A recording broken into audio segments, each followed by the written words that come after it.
Greetings. Welcome to Conlang with me, session 10. Can't believe I've had this many sessions of Conlang with me already. It feels like I just started this Conlang. But here we are on session 10. Let me zoom down to get where we are. So it is, there's the date you see here. So, Conlang with me, session 10, we are doing, we might not follow exactly what I have here. In fact, we probably won't. We'll touch on all these things, but we probably won't do it in this order. Probably more like this. Let me reshuffle this. All right. So first, let's go over what happened last time in session 9. So we talked about all this stuff that I had here. I could probably get rid of most of these notes at this point. But last time we talked about the phonology in this language, mostly the consonants and vowels. We talked a bit about phonotactics. I have something very brief I want to say about phonotactics today. But then we looked at the phonologies, or at least the sound inventories, the consonants and vowels, in the donor languages. And just to go over it again, my 5 donor languages right now are Koine Greek, Sanskrit, Hebrew, and I should probably specify it's Biblical Hebrew, or at least I maybe want to go a bit more broad and say like ancient Hebrew, or classical Hebrew. I think ancient is a bit ambiguous because that could mean Paleo Hebrew. Classical Hebrew, and it's sort of like a Tiberian slanted Palestinian reading of classical Hebrew in terms of pronunciation of the different sounds as they're represented in. I'll just put this in a note, actually. Yeah. It is a valid Palestinian reading, but it's one that's more close to Tiberian reading. All right. Then we have Turkish as another donor language. This is modern Turkish, although I'm mostly going to be sticking to Turkish words with Turkic roots, just because I already have. So there are a lot of Arabic loans in Turkish as well as some Persian loans, but I already have 2 Indo-European languages, many of which, especially in the case of Sanskrit, will have cognates in Persian. And then I also have Hebrew, which is a Semitic language, which is related to Arabic. So I'm probably going to want to stick mostly to Turkish words of Turkic origin, just for more variety, potentially. And then I have Tagalog as my 5th language. So that's those are my donor languages. And what we did last time is we looked at the phonologies, or at least the consonant and vowel inventories, as well as some stuff with phonotactics from those languages. And I tried to determine what consonants and vowels I wanted. And we looked at phonology. And this is the one I landed on, this sort of inventory of consonants and vowels. Now, it's formatted a bit differently. This choice was mostly based on this sort of map, this heat map that I made based on the distinguished sounds between the 5 languages. And I went mostly with sounds that exist in 3 or more of my donor languages, with the exception of, well, no, that does include O, but I didn't contrast these O's. So, just contrasting them wasn't true in 3 of the 5. Wait. Yeah, no, it was not true in 3 of the 5. I was doubting that for a second. Yeah.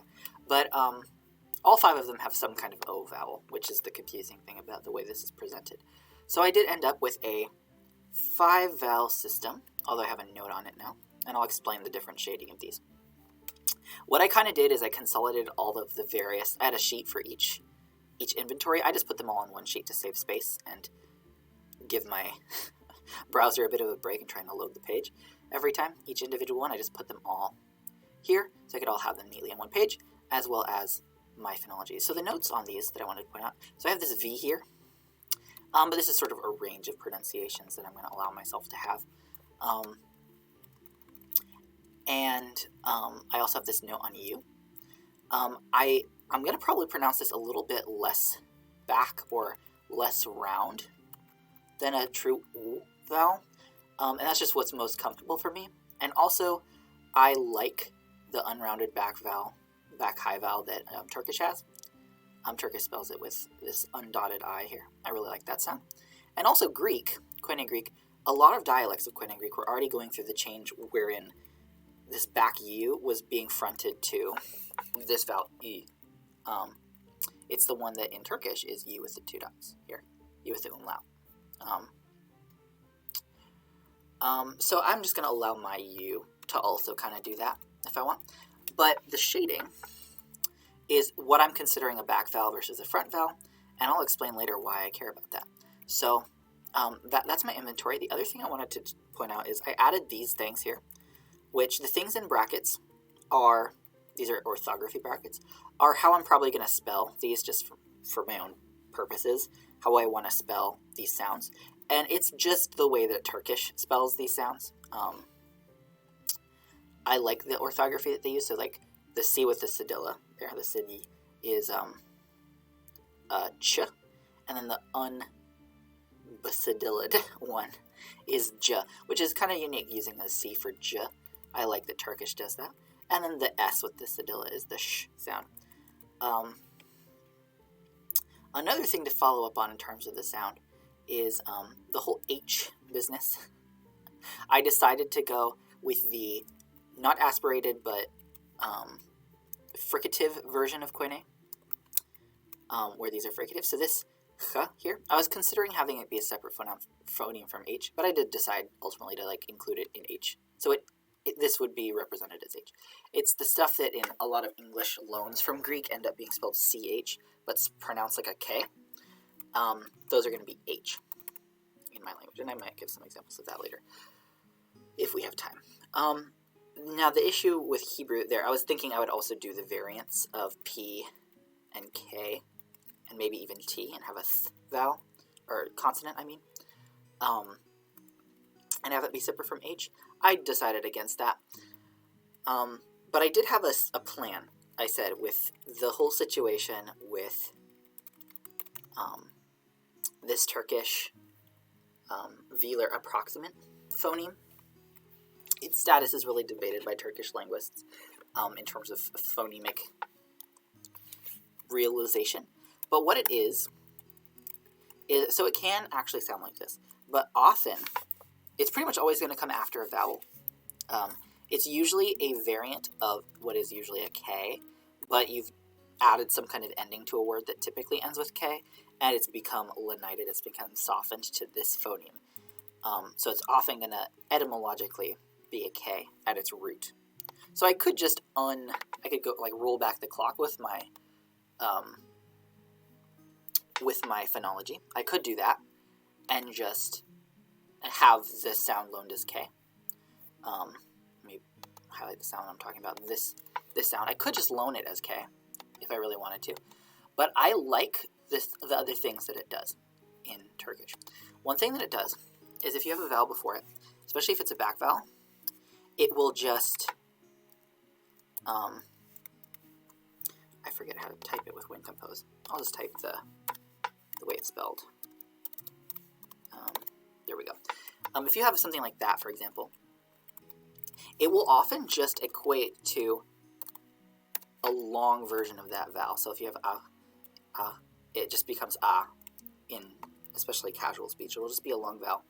And when it comes after a front vowel, it will often just be ya, especially if you're between vowels. Particularly between vowels. So if you have like something like this, this would probably sound more like this. at least from what I've read on this phoneme. And what I was considering doing is something funky with H, where H, if I'm pulling Sanskrit roots, Sanskrit has this thing here that I didn't cover because it's not a phoneme, it's an allophone of S or R at the end of a word. So when I loan the word, mostly that's going to be in suffixes anyway, and if I'm just loaning roots, it won't show up. But even if it were to show up, I would probably loan it as its phoneme, S or R, not as its allophone, which is this H sound. This H almost always is going to come at the beginning of a word or between vowels in Sanskrit, so I don't have to worry about that H. But otherwise, H is going to show up at the ends of words occasionally, or at least at the end of roots, from Greek, from Hebrew. Plenty of places where Hebrew will give me an H at the end of a syllable or maybe a word. And not sure about the status of Tagalog H. Tagalog, of all of my donor languages, Tagalog is the one I know the least about, which is why I'm excited to use it as a donor language. But I also might decide that because I know so little about it, it's not a good idea to donate from it. I'm still on the fence about Tagalog. I just like the variety it brings. And I want to learn it, so that's why that's there. But in any case, my plan with H is I'm going to have H be a phoneme.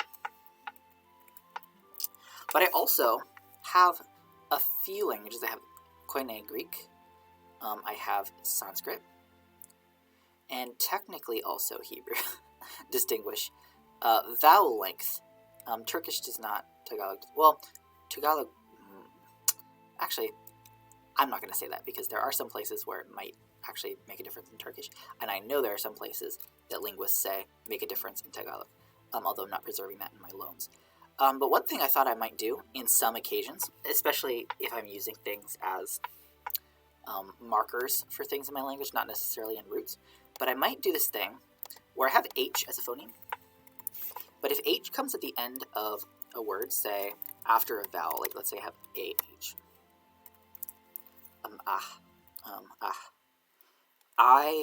I'm fine pronouncing that, I like it, but one thing I was thinking is I might do something weird and different. Why is this Arial? What is going on with the font on this page? I might change the font. I have this all Times New Roman because IPA comes out good in Times New Roman. Oh, there we go. Yeah, I have this be here. But I might have it actually if, let's say my next word after it starts with a vowel, like E, right? Then it'll just be ahi. It'll just go on to the next word. But if I have it at the end of, let's say, a sentence, or before a consonant, like K or something, what it will do instead is it will just be vowel length, or surface as vowel length, which I don't mind vowel length, so, and I actually rather like that. It will sound like vowel length when it's at the end of a phrase or something like that. So that's what I was thinking I would do, inspiration from Turkish, this phoneme in Turkish, because I'm subsuming it under H, but I'm going to like keep that sort of vestige of its origin in my phonology. And the other thing is it allows me, if I like borrow something that's long, I might want to preserve the longness. I have an example where I'm doing that actually already, and I'll talk about it when we get there. So that's the update on the phonology. So we talked about phonology last time. I decided what sounds I want to be distinguished in my language. There was this business with H I wasn't sure about, and between last time and this time I did kind of make a decision. So that's what we did.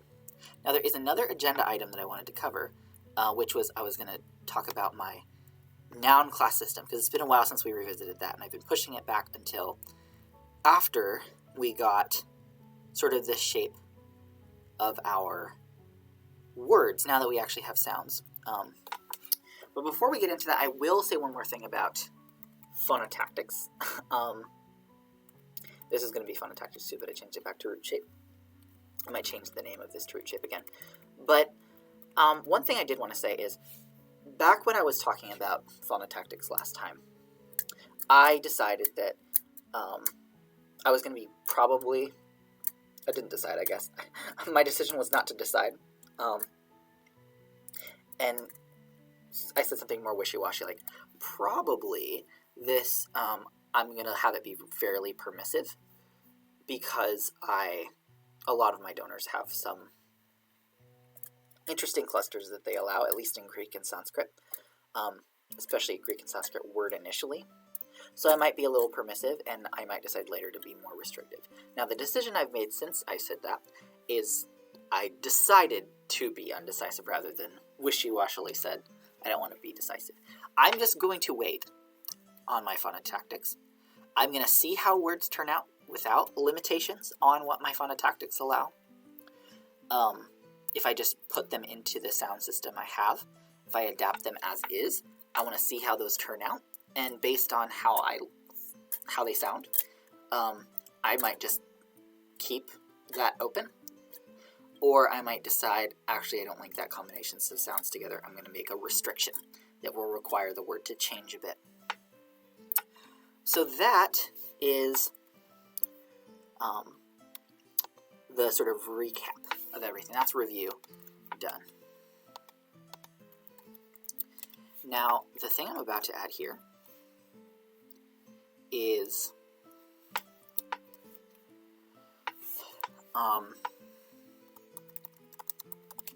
example sentence. My goal tonight, after going through the stuff I've worked on between last time and this time with conjugation and declension,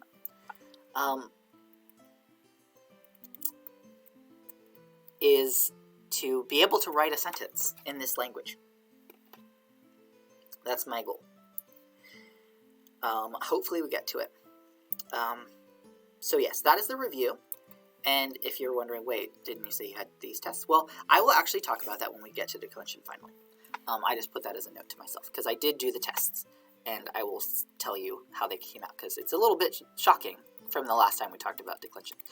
But I think it makes sense, given the tests I did. So, first I'm going to talk about conjugation, and what's changed there. So, last time we talked about conjugation, I decided that imperfective instead would be my default, and I talked about why last time. I believe that was last time we talked about it. I decided that the imperfective would be my default, or at least like my unmarked, or least marked, at least, verbal aspect. Things that are ongoing or always the case if it's gnomic. We're coming up a lot more, especially considering how the stative works in this language and how frequently I use adjectives as verbs, or verbs as adjectives. I guess it's the other way around. I did also say I would think about whether I wanted indirect to maybe be default instead of direct, but I did land on keeping direct, at least for now. I might change it again. The other thing I did was I wasn't saying a lot of usage or reason, enough salient reason at least, to keep the irrealis aspects different. The irrealis, reminder, is the when a verb is, how have I defined this before? Not happen. I mean, it's in the name. Not happening in reality. It's hypothetical or dependent on something else in order to be true. So that is, that's what that mood means. And I've decided to not differentiate aspect in that sense.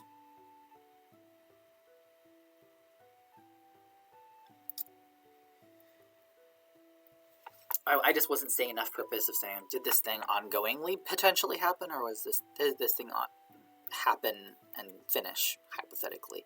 I just wasn't having enough reason to have it then be separate forms. Now, what you'll also see here is I have actual things written here. Yeah, so this is how I am, at least for now, thinking about conjugating these. And you'll notice there's a U in all of them. There's a reason for that. Oh, there's two reasons, I guess. The sort of The first reason is the nice thing about having a U is with my syntax it makes it very unambiguous where my verb is. And clarity, and at least some degree of clarity, is one of, or at least part of my goal here with this language. Another was how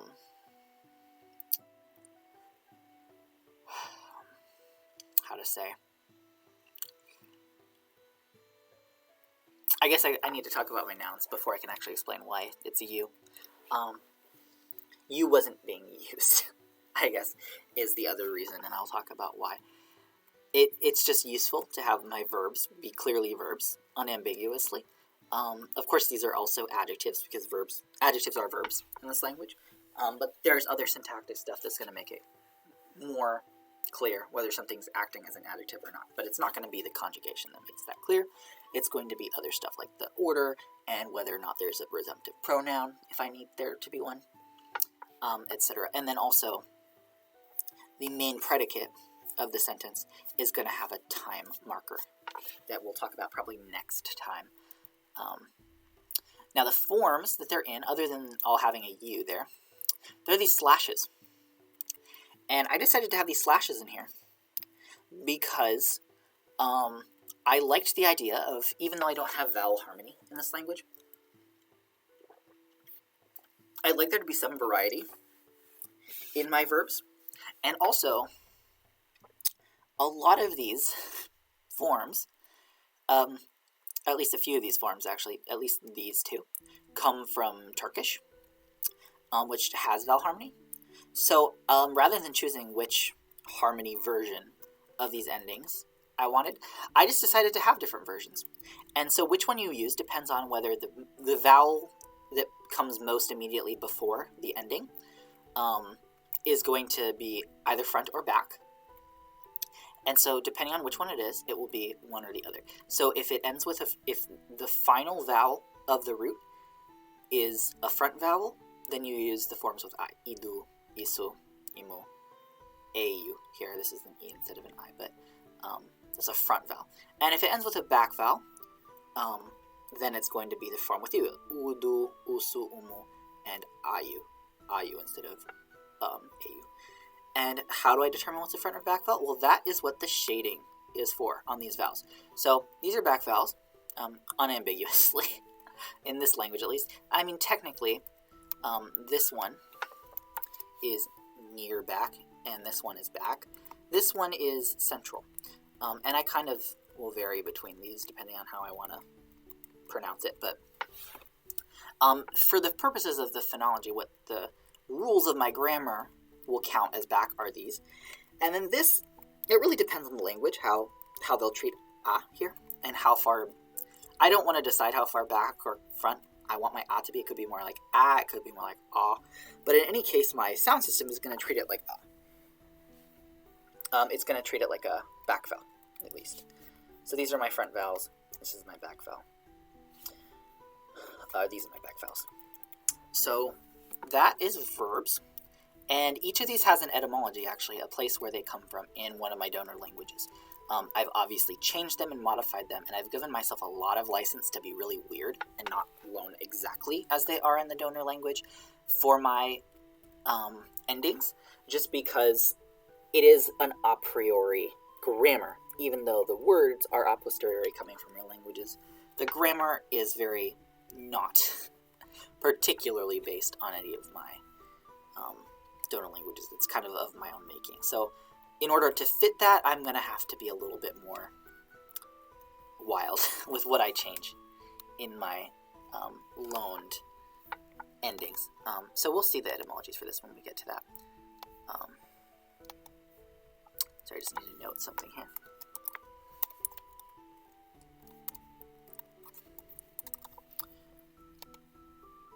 Sorry for that. My computer's doing a weird thing. So, that's verbs. Now, this stuff over here, we'll come back to this in the future.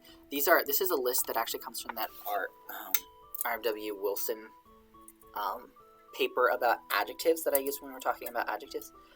there's this list of like actions and states, types of actions and states, and I wanted to note these here because I use verbs for states and for actions. Some languages will rely more heavily on adjectives for states, but in my language, adjectives are verbs. So these are listed here. At least most of these will be verbs, at least have verb roots. So when I'm actually making more verb roots, I'm going to come back to these and kind of go through these and make sure I have what I need of these kinds here. But yeah, that's the state of verbs now. Nothing particularly changed in terms of how they're going to work, just I have forms for them now. And there's some variety in whether the root ends in front or back, or has front or back at the end. Now nouns. Nouns are where things have changed drastically. So last time we looked at my nouns, there were, and I'm not looking at it yet because it's going to be drastically different, there were 8 noun classes, which were conceptual, which included abstract concepts and values and cultural constructs, things like marriage and stuff that were considered part of the culture or valued. Then we had phenomena. This was anything from emotions to like natural phenomena that go on, like tornadoes and stuff. Just a phenomenon would be in that class. Then I had matter, substances, that kind of thing, like metal would be in the matter class, or flax would be in the matter class. And I think I decided that I wanted body parts to be matter, while like humans as a whole were human gender. And then eventually I decided to merge humans and other animals under the animal gender. But that has changed as well. So those are the first 3, conceptual, phenomenal, and material. Then I had craft, which were just things that were made by people, crafted out of some kind of material or living being. So there would be like a grammatical difference between, say,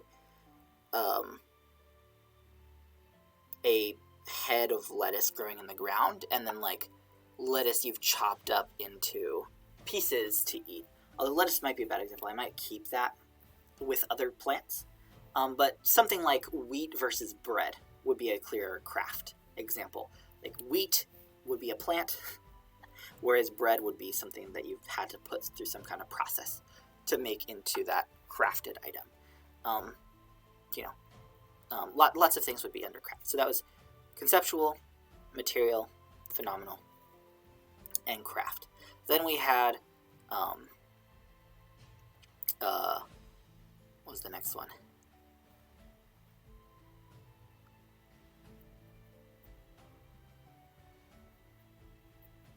Craft.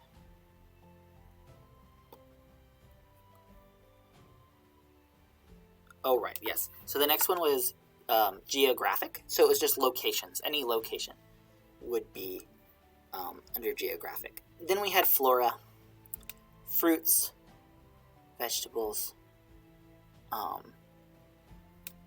anything that grows, I guess, in the ground. Fungi was in the flora. And then also bacteria and viruses and stuff were going to be flora too. And then I had fauna at one point, which ended up merging with humans to just become any animals, including humans, animate. And then I had a supernatural class for supernatural entities. So those were my 8 classes. And the reason I'm having to list these off is because I've drastically changed the noun thing, and I was silly, and I did not actually save the prior version to be able to show and talk about. But ultimately, after doing lots and lots of tests and different sentences, I landed on something way different. There are still noun classes, and some of them are still completely intact. But it turns out there are actually, instead of 8 noun classes, there are 4 noun classes, and here they are. So, I have conceptual nouns still, and those are still as they always were. Concepts, beliefs, values, traditions. I still have craft. Those are tools, garments, man-made things, and then with food, because at one point I had a food class too. Processed foods would be crafted. other foods that aren't processed that you just eat raw would be in a different class. Man-made things too. And this would include structures. Like if you build a house would be crafted. Let's say buildings. So before, buildings would be geographic because they would be a location. A room would be geographic, it's a place. But now it's going to be crafted as opposed to, say, a different kind of place which is not crafted. So that's buildings. Because it would give me good distinctions between places that are construed as being sort of set apart by humans, even if you don't really change much about it, even if you just draw a line in the sand into a circle, that can then become a crafted place.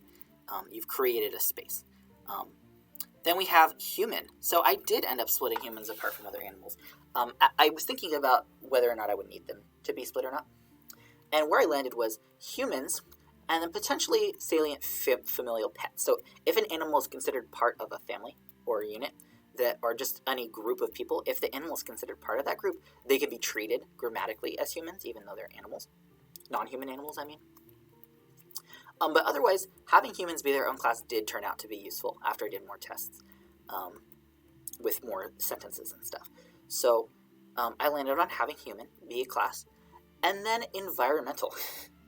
And environmental kind of swallowed everything else. So before, things that were before material ended up here. Phenomena ended up here. So yeah, here's the list now. Phenomena, emotions, sensations, conditions, non-crafted locations, plants, fungi, materials, bacteria, viruses, non-human animals, supernatural entities. I forgot to write materials here.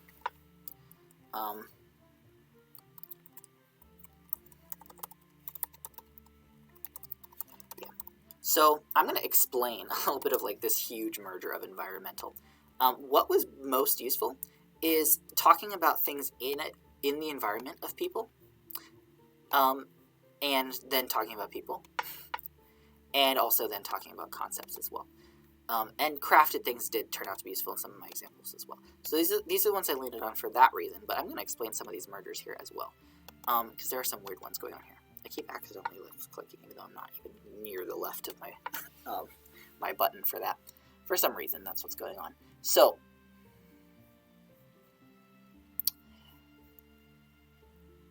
the environmental class. We've got phenomena and materials merged. Why did that happen? Well, there were actually some situations where it became kind of difficult to tell what I wanted to call something. I kept putting like P/M in my notes as I was translating sentences, because on the one hand, it is pretty straightforward to say that maybe like iron is a material. But when you get to something like wind or air or fire, it became kind of hard to know what I wanted to consider things. If I wanted to have to go a very purely, like, if I wanted to have some kind of actual physical science-based cutoff for where that distinction was going to land, it became pretty difficult to make those kinds of decisions, and I just ended up not. I was like, maybe it can depend on the context, how they're being construed by humans. But it came up so often that I'm like, I might as well just merge these. And there's some interesting implications of doing that with the grammar that I kind of like. One thing is the way that it... So there's some phenomena that were going to be sort of psychological, like emotions, for example, that were being separated out from things that were more material. Now, they already were being merged with, like, sort of physical phenomena, like... or I guess more sort of, I guess emotions are physical to an extent, but for example, a volcanic eruption was already a phenomenon in the same class as being angry, but having it merged with material just felt very nice to have them be the same. So at one point there was a material / phenomenon thing, and the way I kind of thought about that was just materials are ultimately like the fact that they exist in our perception feels phenomenological in a sense. Like a rock, you could classify that as a material, but like it exists as a result of all of its components being together in a particular way, and that could be construed as a phenomenon, like the phenomenon of being in a solid state rather than a liquid state. It just becomes it's a very spectral kind of thing, and I just felt comfortable merging those. The locations thing also started to feel weird, and that's what I talked about with crafted too. Treating someone's bedroom the same as a valley, like a naturally occurring valley. There were aspects of that I liked in a very sort of metaphorical way. And there's an extent to which having them be the same works very well in a lot of, like, when describing a lot of cultures.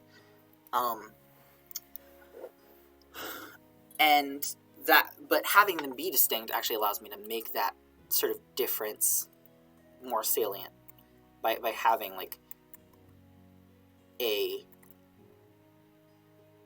space that isn't directly intentionally altered by humans in order to be a living space, versus one that is. That is kind of also a spectral thing, like it's not a clear line there in a lot of cases. And so I might have sentences where I could treat the same noun as two different grammatical genders depending on how they're being construed in the same context, which could be really interesting, having locations be sort of spliced out in that way. I rather liked how it was coming out when I was doing example sentences. Plants, fungi, other non-human animals. Yeah, when I decided to have humans split out again, the kind of natural thing that followed was having all, like, sort of life be merged into one gender, like all other living things, plants and animals, be treated as sort of like living things that aren't humans. So that made sense having those together. Now, having those go together with all the other stuff, phenomena, etc., that was kind of a different choice. So at one point, when I decided to separate out humans, because I was thinking about whether or not I needed a supernatural entities class as well. I was going to think about maybe just having animate in general, humans, animals, and supernatural entities all be one. So that's kind of the first step that I did, and then I realized I wanted humans separate, so I did humans and then other animate things, including animals and supernatural entities, but I also decided that I wanted plants and animals to be together. And a lot of supernatural entities are associated with animals and or plants and or locations, geographic locations, or naturally occurring phenomena. So, and I didn't see much benefit to treating them grammatically different from each other in my examples, because it was pretty much always clear in context what they were, how they were acting. If I have, like, say, thunder, let's say I'm talking about, like, the phenomenon of, like, thunder. If I then have that noun talking and eating or drinking or interacting with humans in a very agentive way in my story, that makes it pretty clear that it's being construed as some kind of supernatural entity, or like it's acting like a human, but it's environment gender, because it is having it be environment gender is basically like having a human, but they're being treated environmentally by the grammar, to show that they're of another nature. And I'm going to allow myself to switch those things. So those are my 4 noun classes. And when I realized I was only going to have 4 noun classes, that kind of changed my outlook on my noun class endings. Because before I had 8. At one point I had 10, and then I had 9, and then I had 8.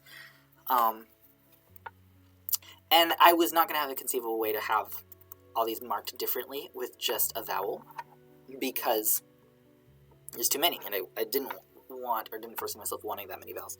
And as it turns out, I have 5 vowels. So what ended up happening was that gives me 1 vowel for each noun class and 1 to spare. And what you'll notice is I have each noun class has an associated vowel. And what also you might have noticed is that the 1 vowel that's not here is my U vowel, which is what my verbs have. So that's the other reason why I went with U with verbs, is because U wasn't used by my nouns. So if it ends with a U, it's clearly a verb. And if it ends with anything else, it's grammatically being treated like a noun. There are definitely going to be some exceptions. I might have some particles or other things that end with these vowels as well. And of course, these aren't necessarily going to be the end of the word. It's just going to be the end of the stem. So I'll have my root. And what having these vowel suffixes does is it lets my roots be consonant final. That's the sort of root shape thing I was going to say. I guess I did get to it. I did get to root shape. Move it up.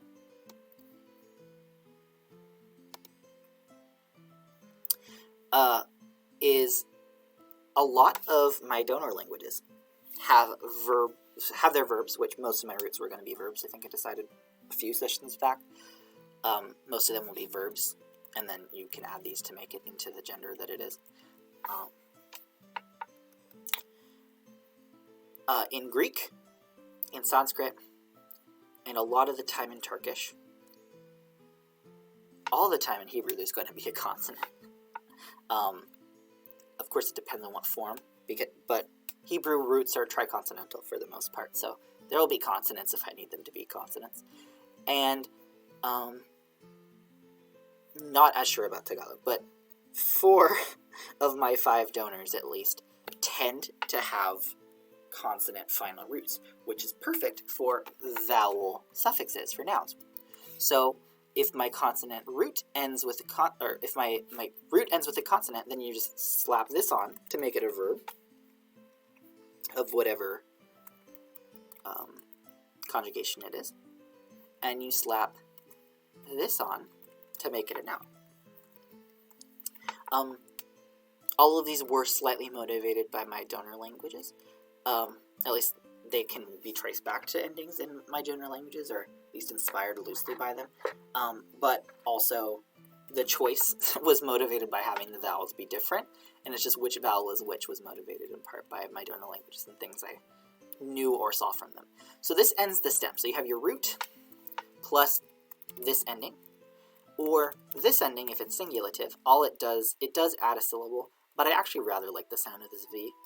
It's the same vowel as the singulative, or the collective, but then you add a V plus an A. I liked A as the concept ending, and so having it be like the concept of being that class for the singulative.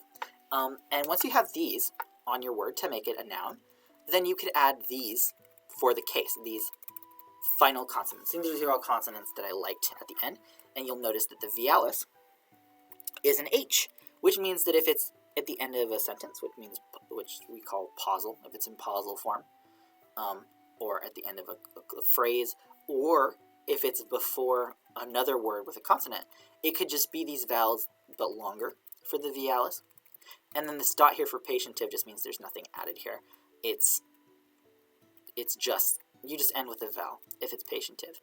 You only add another consonant if it's a different case. And I went back and forth and asked some friends what they thought about these different choices, and so I got some feedback from other people. And these are the endings I landed on for each case. Now, what's all this mess here? These are my pronouns and pro-adverbs. So before I talked about pronouns, and I had decided that first and second persons will probably not need to distinguish between gender, or at least all of the genders. what you'll see here is first and second person only distinguish between human and environmental, because I know that like deities who speak, if I'm talking about myths and stuff, which I probably will be a lot, and also animal characters who speak, they will be environmental. So I decided to have first and second persons for both genders, but not for crafts and concepts. If crafts and concepts start talking, they might either become grammatically human or grammatically environmental, depending on what makes the most sense in that context. What you'll notice is there's also 2 second-person pronoun forms. And the reason for that, the real reason for that, and then I'll give my sort of excuse reason for that, is I couldn't decide. The real reason is I couldn't decide what second-person pronouns I liked the sound of better. This one comes from the Greek second-person plural pronoun, and these ones come from the Turkish second-person singular pronoun. Oh, this one, the first person, avi and avo, come from the Sanskrit dual pronoun, so it's when you have 2 of someone. It's like we two, us two. I decided to just ignore the number in terms of loaning. I don't care what number it was in the original language. I was just going on what sounded nice, because my number system works entirely differently from any of the languages I'm taking from. It's just collective by default and singulative if it needs to be marked out as singulative. So if it's all of the first persons who are contextually relevant, so if it's just one person speaking and they're the only one present, then it could be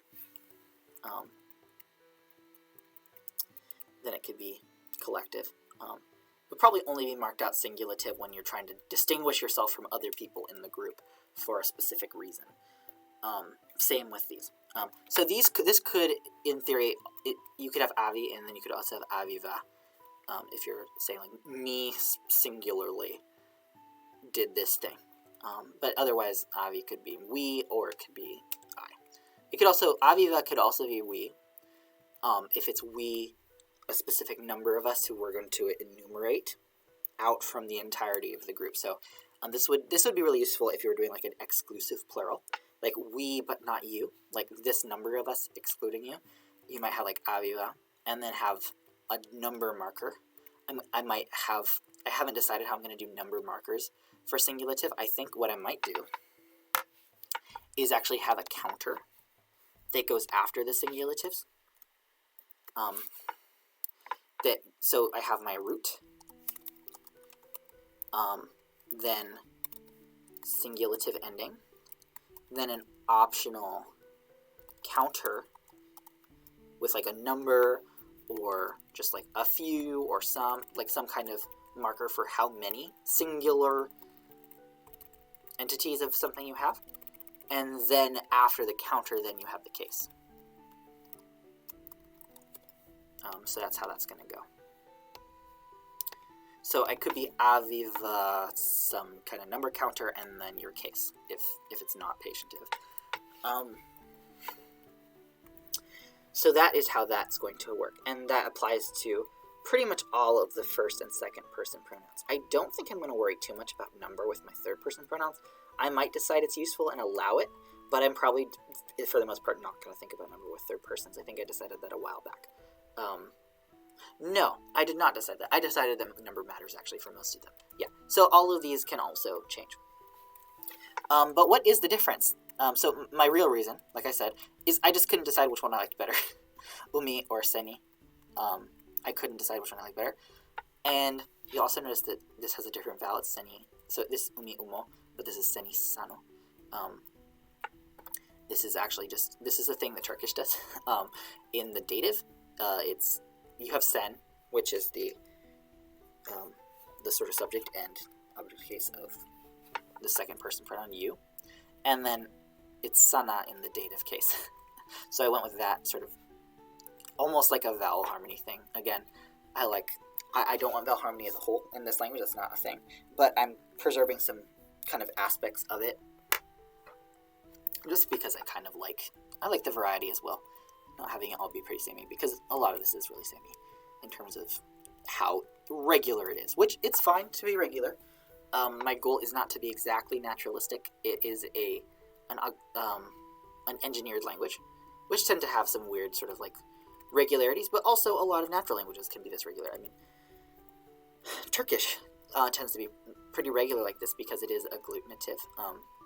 And what you might also be thinking is, wait, doesn't this make the declension system pretty agglutinative? And yes, it does. It is not as fusional as I was saying I probably wanted it to be. But I think I'm finding that it's compact enough with a lot of it being in the same syllable. Like, you just have I, and then you have a consonant in the same syllable to mark the case. And I said before that I was fine with that. And it does make it easier to remember, to have it be this regular.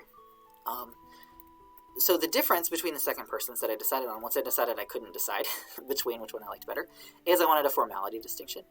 And this is just kind of a fun, frivolous thing, to an extent, because I am not going to use first and second persons very often. They will only really come up when I am quoting speech, or if other people decide to use this language if they want to speak it with each other. But it is a formality of distinction. So umi, I'm going to stick with humans right now because that's the most frequent personal pronouns that are going to come up are human ones, at least with first and second person. So umi will be the more formal one that you'll just kind of use by default with someone that you don't know well, or in just like a formal context. And then seni is familiar, like someone you're close to. What I don't have in this sort of situation, I don't think I'm going to have the formality work exactly like the way TV distinction does in a lot of European languages, for example. Not just European languages have TV distinction, but I'm not going to have it be exactly TV in the sense that in a lot of languages with TV distinction, you use the formal for like respect, and then you use the informal for both people you're familiar with, family, friends, people you've gotten to know well, but also you use the familiar with people who maybe you don't know well, but they're either your peers or they're younger than you, or they're of a lower status than you socially. I don't think I'm going to preserve that in my pronoun system. I might decide that I want to in a context where that's relevant in the culture that I'm writing about. I might end up keeping it, but part of me wants to have it be pliable for the context of the culture I'm writing about. If I'm quoting speech and the culture that, I'm quoting uses pronouns in this way. But the other thing that I could do is I'd probably, if it were salient in the culture, I would probably just loan the pronoun. If it were important enough for me to want to do that, I might just loan the pronoun. Because all I want this distinction to be is the degree of how close you are with the person, and nothing more. So it doesn't matter if you're older or younger than them, or if they're your boss or not. It's just whether or not you can be formal or informal with them, based on familiarity, how close you are, how much you've known them. So you would still use umi with someone much younger than you if they were a stranger, or you would still use umi with someone who worked under you if you were their boss or something like that. You'd still use umi. So that's the distinction. It's very rarely going to come up, I imagine, given the goal of the language, but that's what I have there. I just liked the sound of both. Then we have the third person pronouns, and I decided that I would actually have two kinds the more I thought about it. I'm actually going to talk about this one that says rel first. So these are my general third person pronouns, which also double as my relative pronoun when I have resumptive pronouns, and I talked about that before when we were talking about syntax. I decided to just use third person for my relative. So I'll try to look at syntax to see an example of that. Here, you'll see, where it says here, the woman who saw me was sad, when we were looking at that. Because in who saw me, the woman is she's dative here. Because she's not the patient of the relative clause, you need a pronoun there. And that pronoun it says three in him. Now it would say three human, probably nowadays. Nowadays, I mean in the way my language works now. It would be like three human dative C, to show that it's also relative. So that's the general third person pronoun that I also use for relatives. That's why it says rel there, to distinguish it from the other one, the other pronoun, third person pronoun, which says refl there. That's reflexive. And this is a way for me to distinguish between multiple third persons in the same sentence when just the noun class isn't enough. So if I have multiple humans involved in something, if I have a sentence like, I don't know. Let me go back to syntax. I think I have some space to write more stuff down there. Wait, are these merged? No, they're not. Okay. I'm going to insert a row beneath these ones. Okay, there we go. If I want to say something like, oh, it's still not merged? Rude. Okay.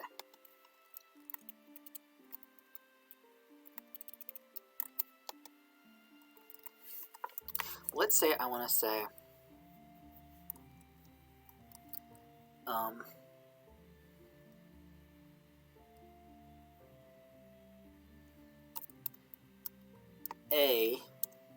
person A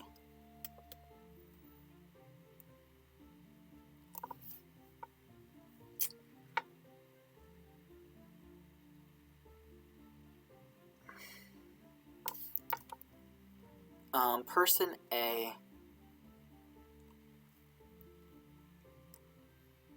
made cake. Person B, let's say made a red cake. Person B made a blue cake. A liked, actually, yeah. Can we merge the cells, please? Thanks. A liked their cake. So we have an issue here, which is that the third sentence is ambiguous. Who does there refer to? The cake of whom? Did A like A's cake? Or did A like B's cake? Who's there? Who's the they that's being referred to in their cake? One way that languages get around this is gender. They'll maybe use some kind of grammatical gender or social gender. So for example, if we knew that A was a woman and we knew that B was a man, then we could say A liked his cake if it was B, if it was B's cake and B used he, him pronouns, then we would say A liked his cake, and that would disambiguate if A was a different gender. Now, if A is also using he, him pronouns, then that's ambiguous again. So gender is often not enough. We also have a word own, and own makes it reflexive. Own makes it the own person. Like this would make it unambiguous. Like this would be A's cake. It's A's cake now. Their own A's cake. So that's one way English gets around it, by using the word own. A liked his own cake. A liked her own cake. A liked their own cake. That is another option English uses. But some languages have a reflexive pronoun that comes in and saves the day here. So if what that language would do is that if you said A liked their cake with a normal third person pronoun, like there is, then that would unambiguously mean that they liked B's cake. Because in order for it to mean A's cake, whoops, it would need to be reflexive. Whoa.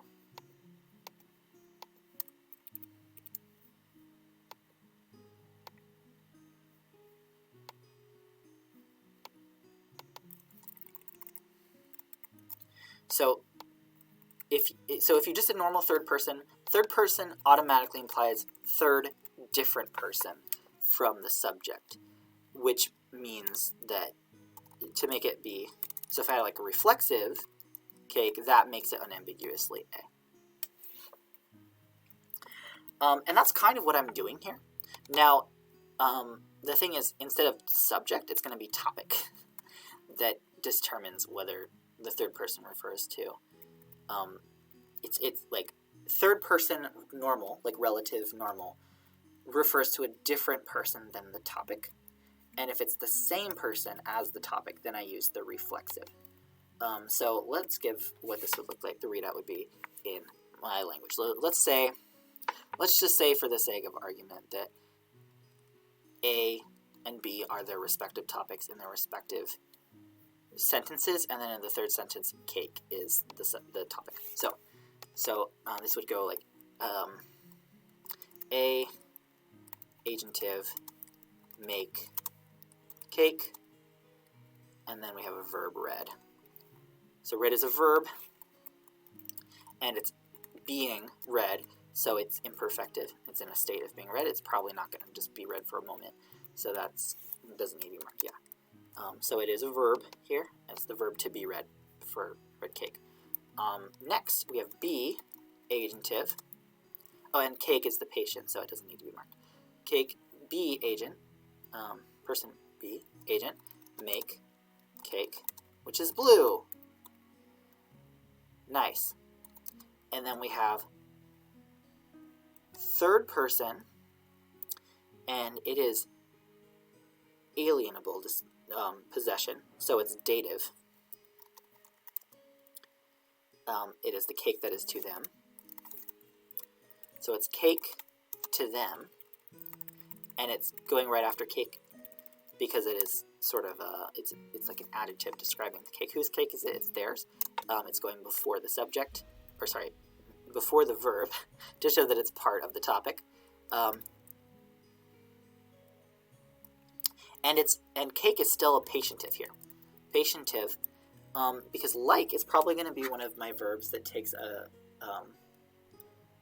dative enjoyer. It is an experiencer of like. So like, or maybe to please.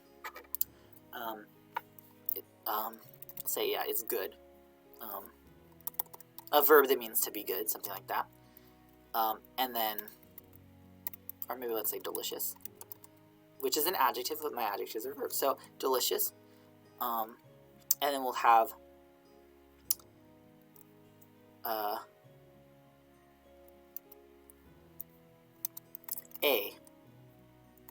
dative. The cake, who belongs to the third person who's not A, not the person talked about here. Now A isn't actually the topic here. So this still is kind of an interesting thing going on here. But the fact that it isn't reflexive shows that it's not A here. Because in order for it to be A, I think the way that that's going to have to work at least should be wrapping instead of just going over the line. There we go.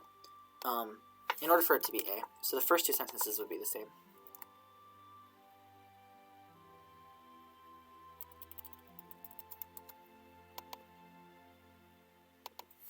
Oh, I could just do ...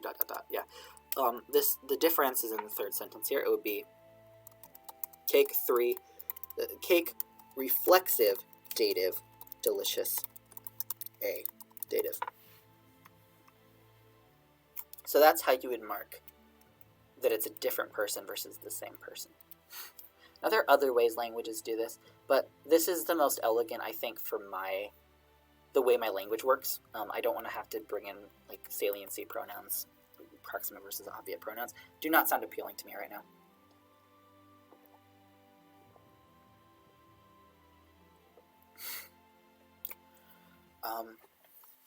I might decide later that I do want them, but for now, I'm happy with third person reflexive versus third person relative / different. It's not always relative. It's just this one is a relative pronoun, whereas this one is not. Or it can be a relative pronoun, while this one cannot. But it's just my general third person. Normal third person versus reflexive third person. Which reflexive, I think, could also just not be third person. Depending on the scenario, I could have it be first person as well, or second person, but I'll see how that pans out when I actually do more sentences. And then down here, what's going on here? Int, and then I have pronoun, and then adverb. These persons are like first, second, third person. That should be a little clear. And then we have I have int stands for interrogative. I talked about having an interrogative prefix that just goes on to my third-person pronouns because I was going to have so many third-person pronouns. But now that it works the way that it does in a very predictable and easy way, I really feel like I only have two third-person pronouns, and I just know the endings because they're the same as the noun class endings.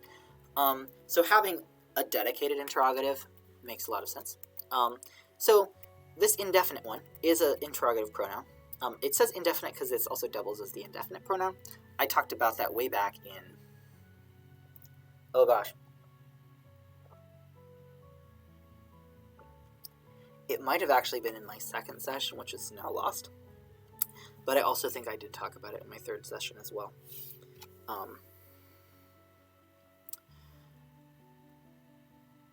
Yeah, I think it was also talked about in my third session. But basically, my interrogatives like who, what concept, what craft, what human, so who, what environment or environmental noun. This could also be who. If it's an animal or a deity or something, it could be who. Or a ghost, it could be who. They could also be indefinite, so like whatever, whoever, or someone, something. And what would make that clear how they're being used most of the time would be whether or not my sentence was marked out as a question or not, which I am going to have a way to mark. I plan on having a way to mark that. That might come into my temporal marker or something, or it might not. In any case, the whole sentence would be marked as a question or not. I think I'll have a clear way to do that. So that's my interrogatives, which these are the ones that double as indefinite. Now I have two other ones, and these are not technically pronouns; they are pro-adverbs. So what's that about? I have this one stands for locational, and this one stands for temporal. So respectively, these are like where and when. Why are they separated out? What about why and how? Well, why and how are often going to be conceptual or environmental, depending on what makes more sense in the context, in different cases. So when you apply cases to these, that kind of changes things. So for example, my locative case, if I take this one, environment, and then I make it locative, that would be like located in what environment, or located at what environmental noun, or in what condition, if it's because it could be an emotion or something. Basically, it means something like in what context, if I have it in the locative, which is a little bit ambiguous. And then also vialis of that too. If I have like thing, like what, concept, and then I have it in the vialis, that could mean like how, by what means, by what conceptual means, by what physical or spatial means, through what tool, like what crafted thing did I do it, thanks to whom, like who was the substitute, who stood in place. So these often are going to take those adverbial, pro-adverbial functions in like patientive or agentive or sometimes even dative cases. Dative or ablative when they're acting possessively, or even commentative. Yeah. But a lot of these adverbial ones, like vialis, locative, these will be my pro-adverbs, like where, or not where, but in what context and how. And I could also do like ablative for why as well, like for what cause. I could use dative for what purpose as well. And what noun class that would be would again depend on the context, what makes the most sense in that context. So why do I have these ones then? Well, because my in what context is so vague, I wanted specific pro-adverbs for place and time, because those are both going to be really important in writing about culture and just the humanities in general. So I ended up with two words, and these already have this R on them, R being the locative ending here. Because these don't really make sense or show up in the patientive or agentive either, really. They only really show up in the dative, the ablative, the locative, and the vialis. And when they come up, they kind of change meaning a bit. So the locational one, that's where.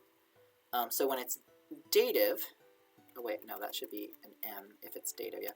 The dative is going to be like whither, to where to. The ablative will be like from where, whence. And then the vialis will be by what route, through what physical locational way. Which is different than how. I mean, we often use how for this question. How did you get here? But in my language, I'm going to be a bit more specific. Like, by what route did you get here? Whereas, if I do, like, environmental, that's a bit more ambiguous, right? Like, how, by what environmental means. So it could have been, like, what material did you use? Or something like that. Through what condition? Were you angry on your way here? I don't know. So that's a bit different, right? And then for temporal, it's when. So, again, by default, it's usually going to be locative. So, at what time, when. And then until when, if it's dative. To what time, until what time, with what time being the goal. And then from what time, since when. And then with vialis, it's like for what extent of time, using how much time, for how long is what that is. So puvor and kuvor, or that's what they're, kuvor and puvor. And what I'm going to do now is I'm going to show some of the etymologies of these. So what I ended up doing now that I have this system set up, and I have these pronouns that I made from my source languages, I'm going to show my lexicon sheet, which is very obviously work in progress because it is still being made. I'm at the very early stages. I don't have a lot of words other than pronouns and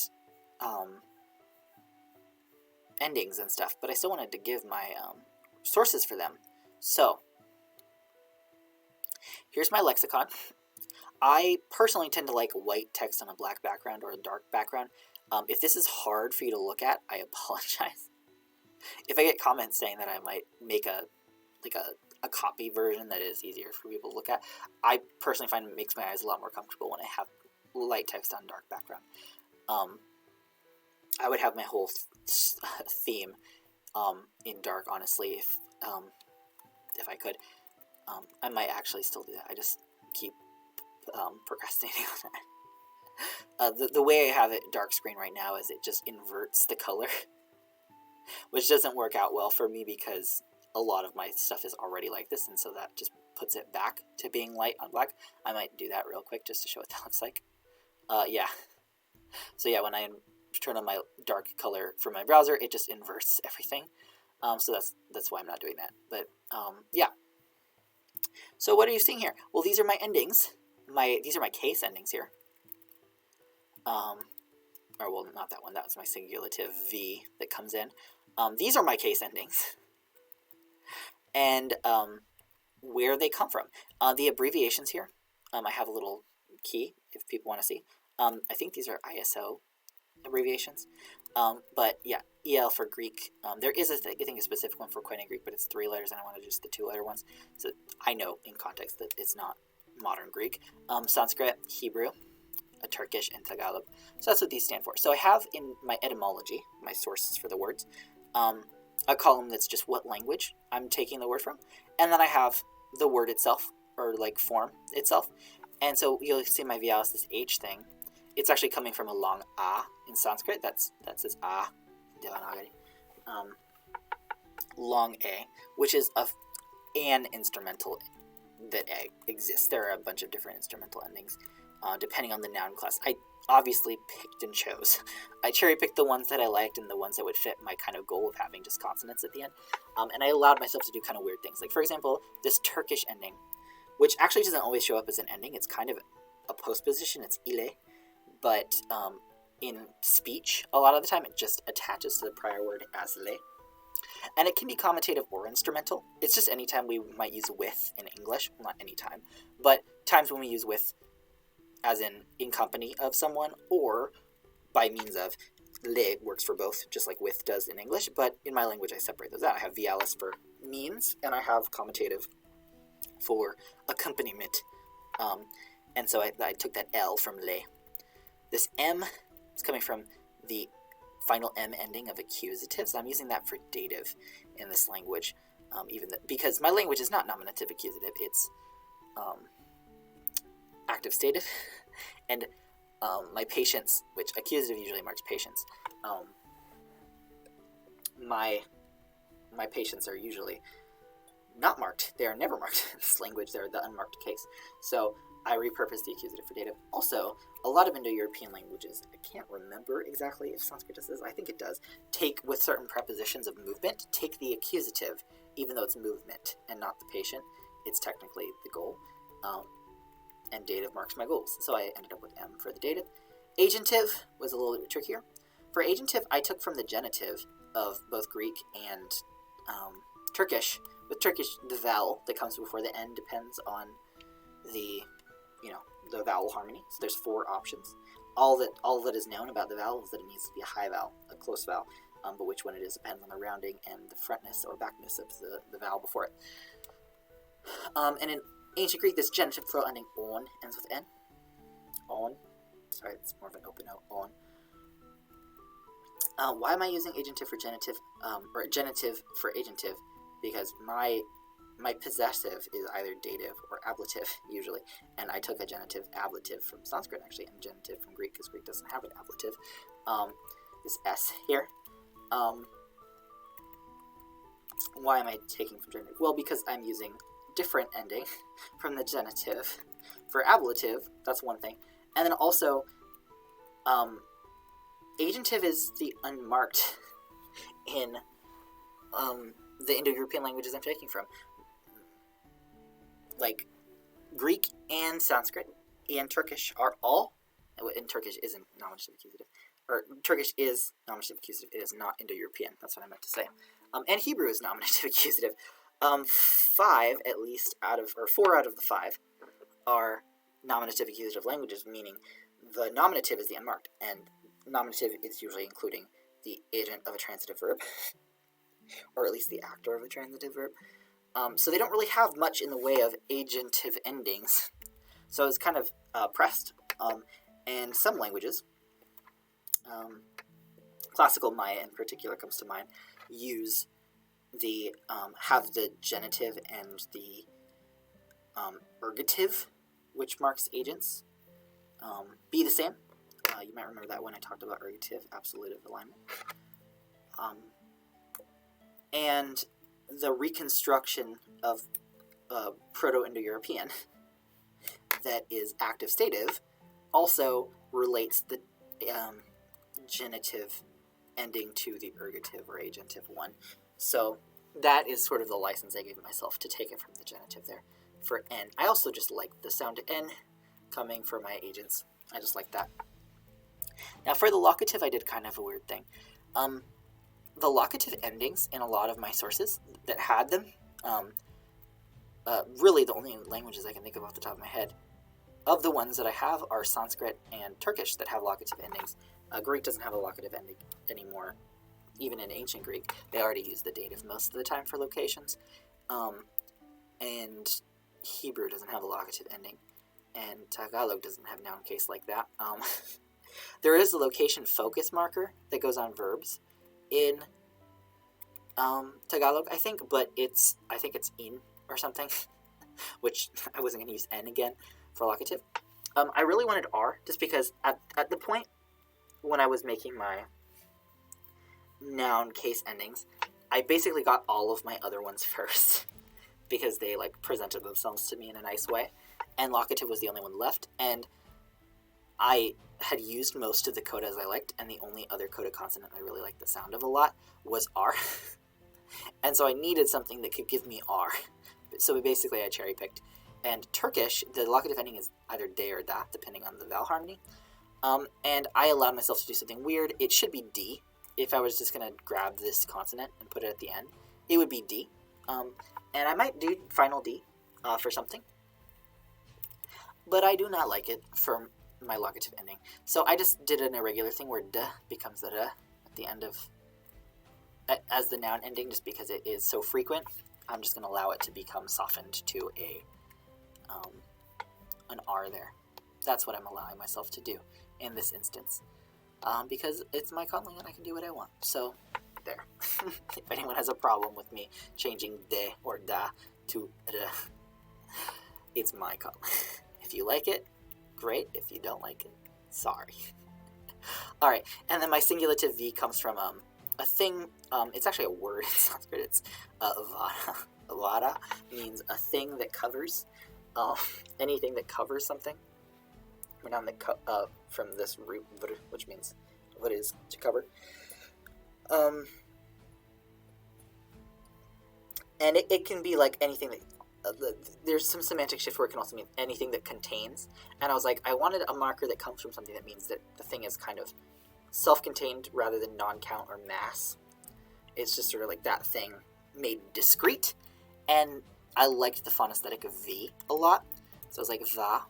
So I end with va, actually. I shouldn't specify. It's not just V, it's va. All of them end with va. So yeah, this is va ending for singulatives. Here, so ava, eva, iva, ova for my singulative versions of the different noun classes. So that va is coming from vara.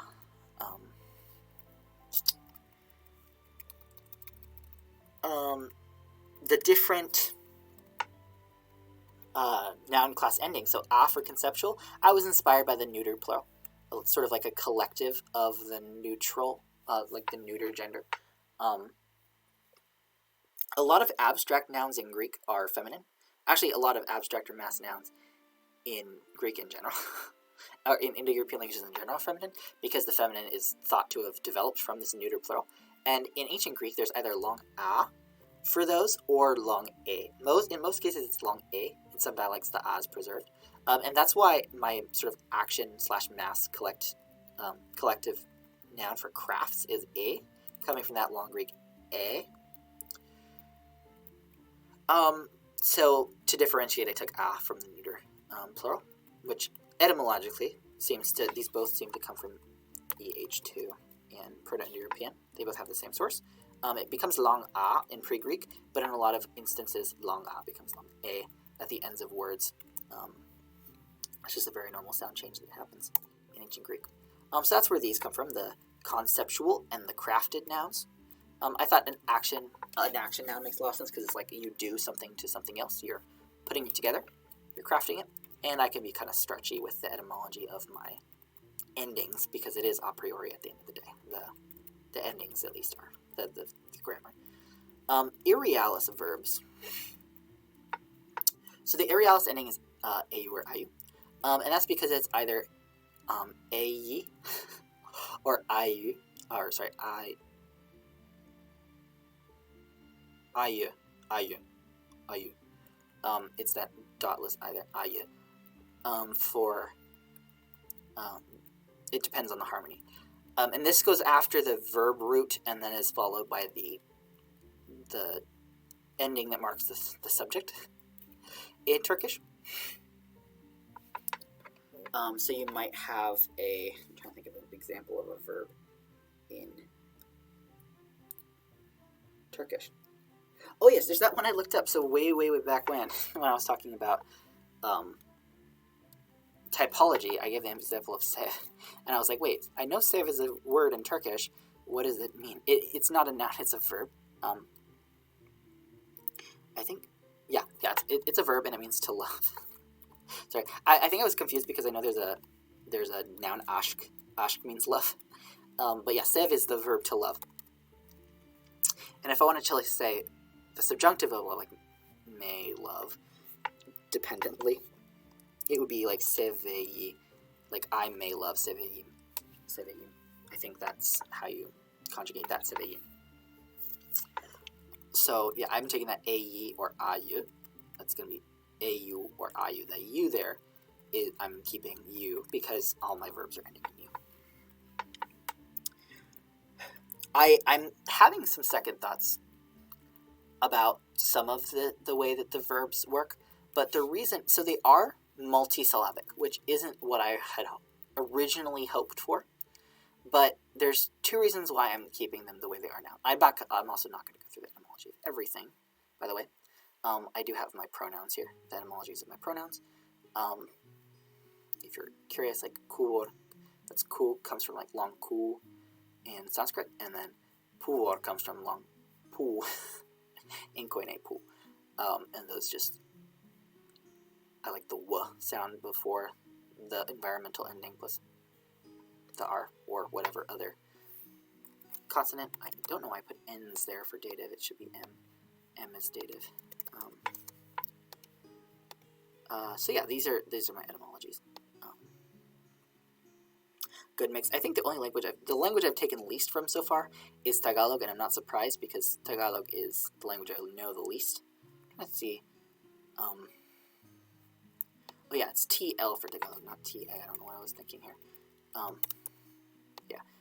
Tagalog is the source of my S pronouns, my reflexive pronouns, that I'm taking just from the third person in Tagalog, and I'm also inspired by the Sanskrit sas, sa pronoun as well for that. Also in Germanic languages, which are related to Sanskrit and Greek, the reflexives also start with S. And in Latin too, in Romance languages. So S is just a very reflexive sound to me with my European, Indo-European bias there. And two of my languages are Indo-European, so it felt like fine.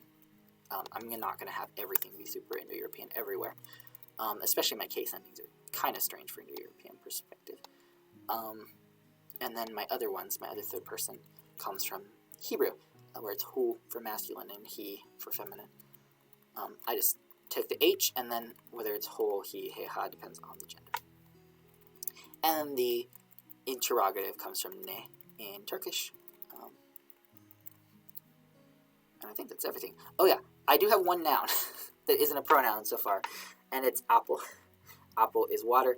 That was the example I was looking for back when I was giving an example of how my donor languages would load in. I'm going to give more examples of that today, actually. But the root I went with was, I actually went with like apas. Ap is the root there. The as at the end is just plural, because in classical Sanskrit it only shows up in plural. The word for water, it's just like a mass noun.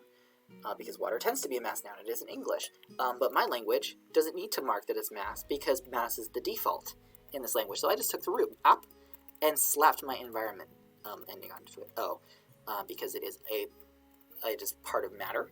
You could call water a phenomenon, or you could call it material. In either case, it's an environmental noun. It's part of the environment. So that is how that is being marked. So yeah, I'm not going to go through all of my endings.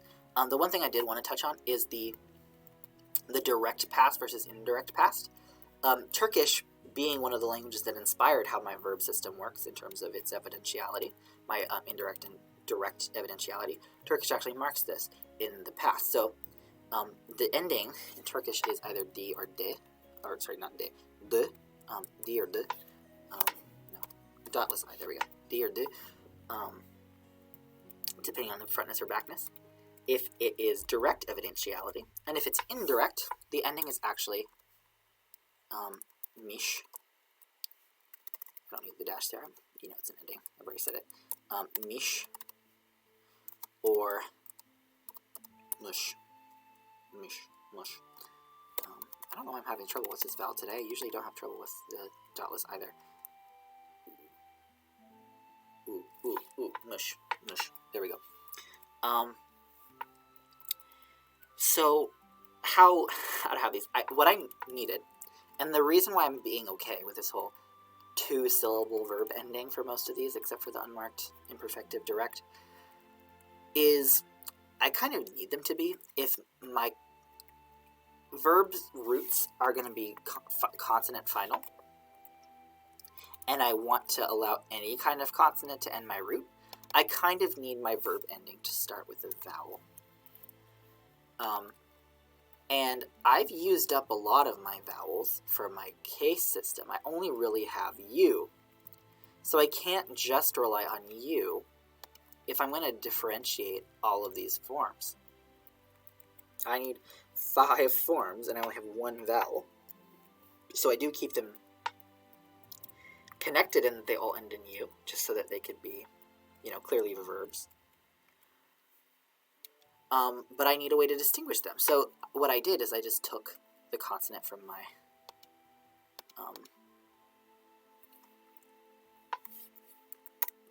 I'll do like dot dot dot for my root, which ends in a consonant.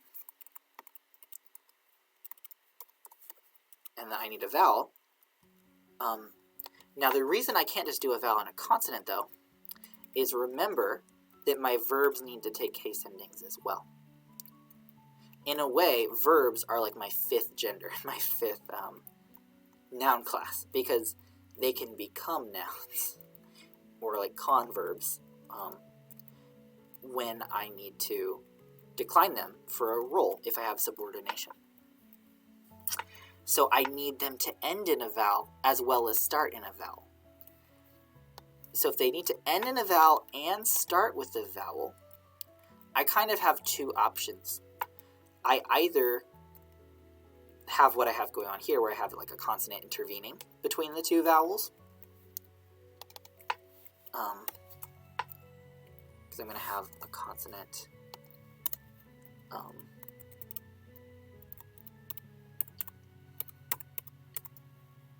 case ending going there, right? So, and I don't have 5 different vowels there. So either I need, this is the scenario, I either need to do vowel, consonant, vowel, and have vowel, consonant, vowel be what my forms are, other than the unmarked one. And that's what I have going on, because that's also what my sources gave me. This isu comes from, or usu, comes from Sanskrit. It's like an is aorist that shows up for like certain discrete actions.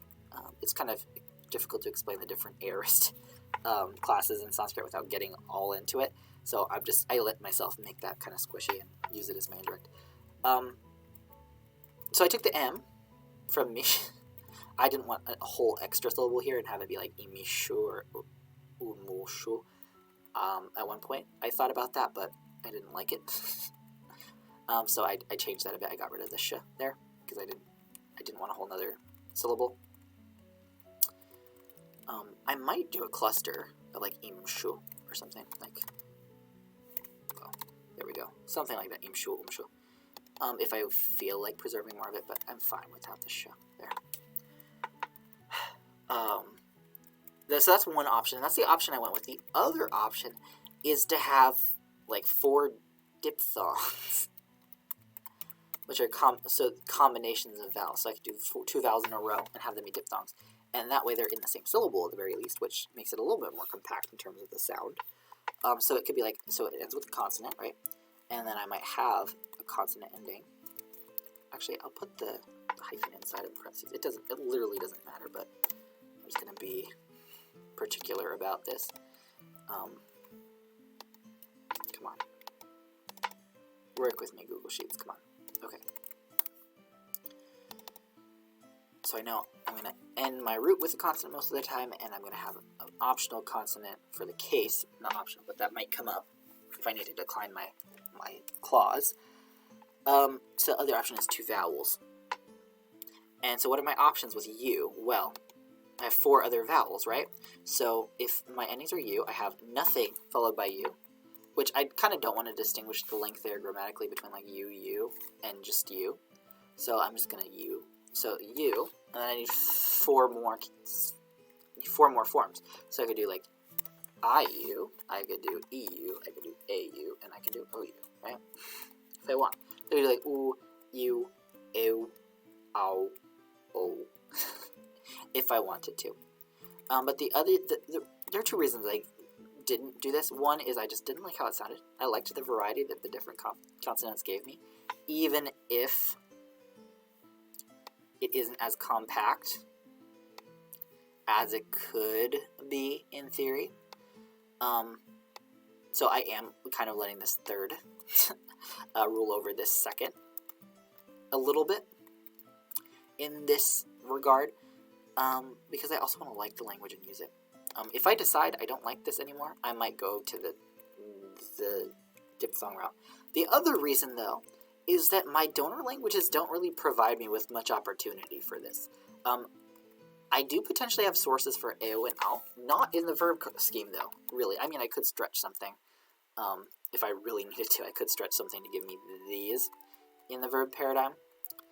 But the thing in Greek is that there's monophthongization all over the place in Koine Greek. So there used to be long o in ancient, like classical Greek, was represented with ou. And there's also some instances of like ou as a diphthong. But in Koine, the Koine that I'm taking from, this is pronounced as long u. And this also just doesn't exist in Sanskrit. And this is just the long version of o, or I guess o is the short version of this in Sanskrit. So this is just going to be o coming from Sanskrit. I guess I could undo that. So really, not a lot of opportunity for these to come up naturally from my donor languages. I would have to completely a priori just decide that this is going to come from my own head, which makes it harder for me to remember personally. I can remember this a lot better. Even if it looks a little clunky with like how thick they are. I just also do like the different variants based on vowel harmony. And I can't really do that if I just have, if I have vowel and then like two vowels, right? I can't really alternate between these because I'm stuck with these 5. Whereas I can switch between I and U here because I have a whole nother syllable. And I can switch between E and A here, same thing, because I have a whole nother syllable. So that is why I am allowing this thing that is less compact, I guess, technically, in terms of number of phones per meaning. I'm content with this, despite it potentially not living up as much to that goal, because it's something to grab on from my donors. It allows me this nice vowel harmony thing, which will also make it more memorable for me. It'll be nice to have a variety in my endings, and it just sounds nicer. So that is that third goal, kind of somewhat subsuming that second goal a little bit in this instance. So that's what's going on there. Is there anything else to talk about with this? So this is my dictionary so far. I've got 37 entries because you have to not count the first row. But most of them are affixes, right? The only sort of like words other than the pronouns I have. This is just apple. It means water. But I've done my overview of everything, actually. I've gone into all of these to some extent, which means we can actually get into the example sentence. Maybe even a couple example sentences. But before we do that, I need more vocab. I can't really do much with just the word water. I have a root water, and I can turn that into a verb if I wanted to. I can make a verb water. To be water. Or to cause water if I make an agent of it acting on someone else.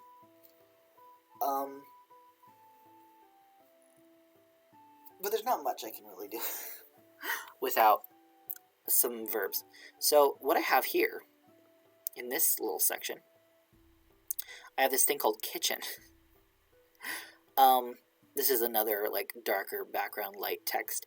Again, if it's hard for people to read, I can make a copy that is not like this. It just makes it easier for my eyes to look at. However, let's take a look here. So what's going on with this? It's TL, not T.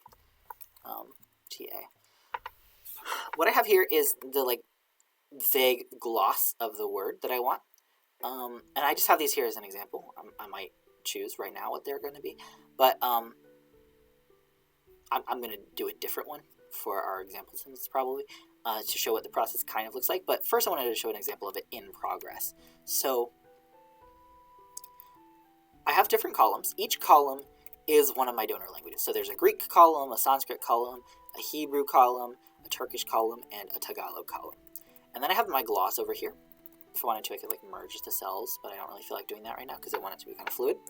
And then what I have is I have a row where I've written a word for this gloss, or one that like roughly could translate that concept, in my source language. And then what I've done below is I've transcribed it into the phonology, the sound system that my language has.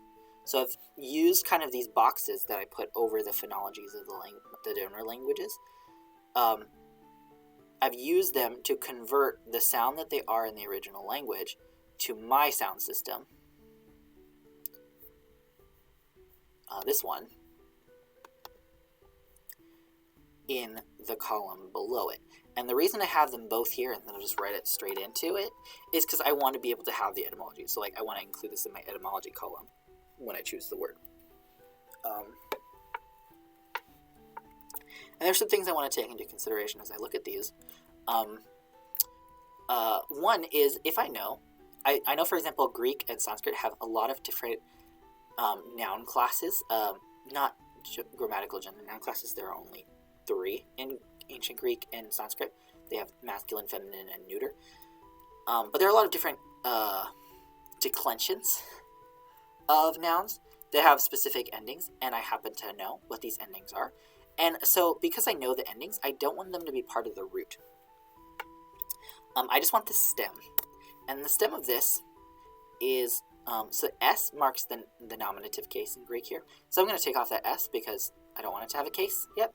And then there's actually an M that usually goes here, but it's not usually cited when you give the citation form of, or like the lemma in Sanskrit. Usually the lemma is actually the vocative, if I'm not mistaken. I think you usually use the vocative case for the lemma. Correct me if I'm wrong, people who are familiar with Sanskrit.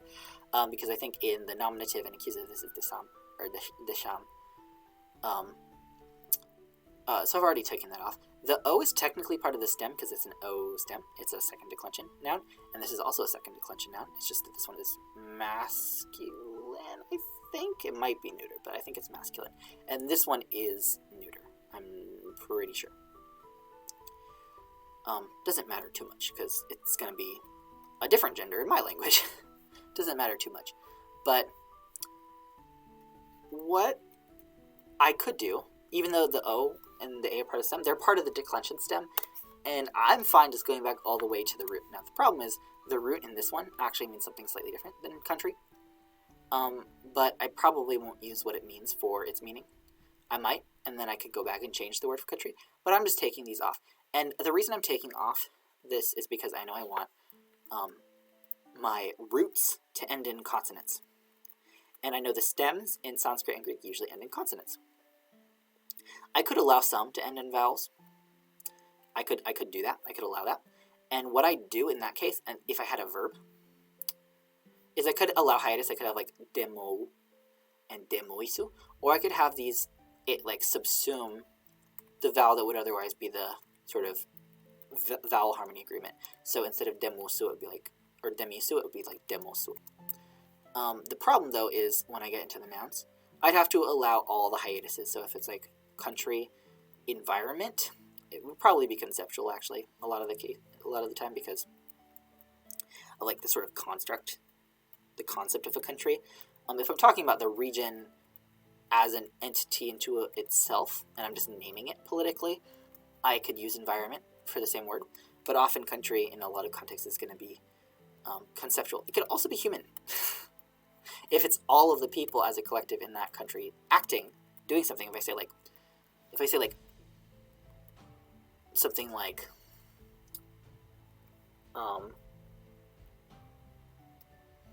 what's an example? Let's say like Macedonia invaded I'm trying to give a better example now. Let's say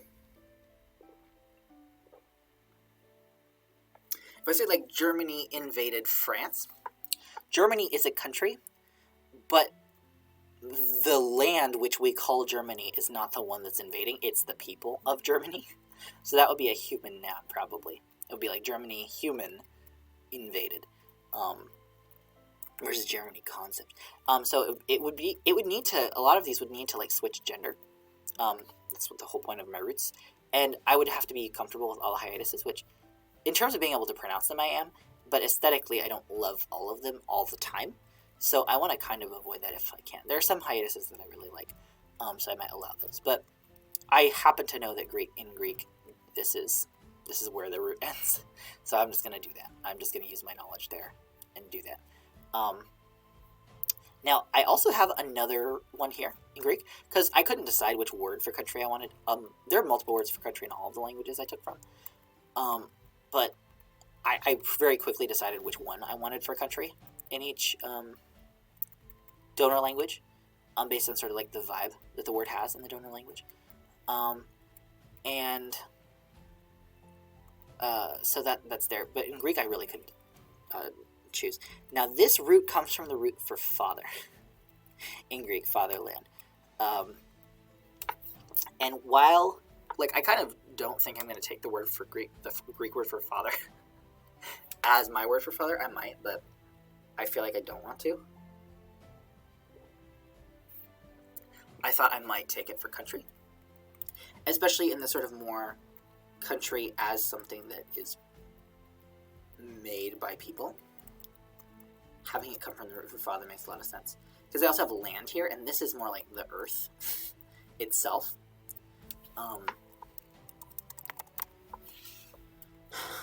Which, again, could be most of the genders. That would still make sense as most of the genders.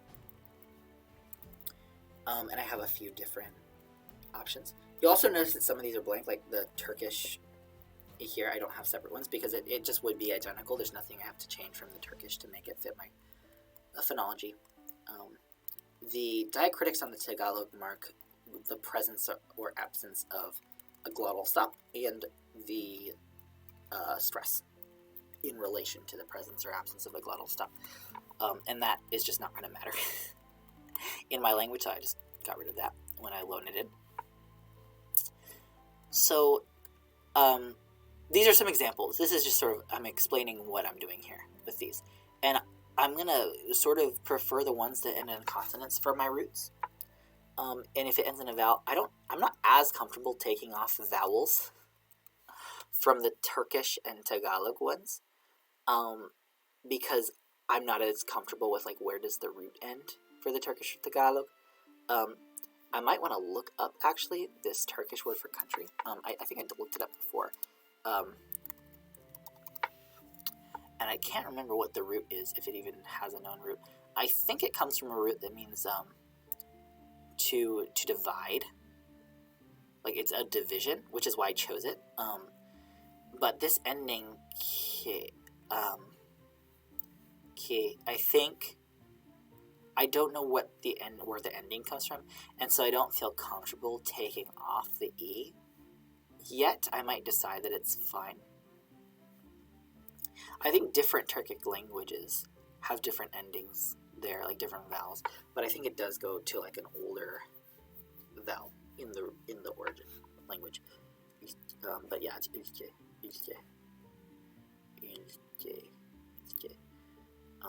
I think that does get palatalized, that K in Turkish. And I just have that B, E in my language.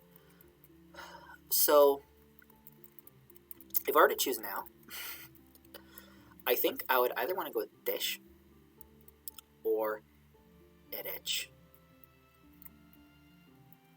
Which do not sound too different from each other, actually. Edich and dish. Dim. There's a Greek root with just D, short E, dim, which I might want for something else. And so I kind of don't want to go with this for country. But I like patre, and I'm comfortable taking off the A as well, if it's my root. Patre. I'm kind of between dash. Wait, no, wrong S. Dish. Edich. I like the Hebrew word eretz a lot. I like the sound of it. And then patre as my roots. For country.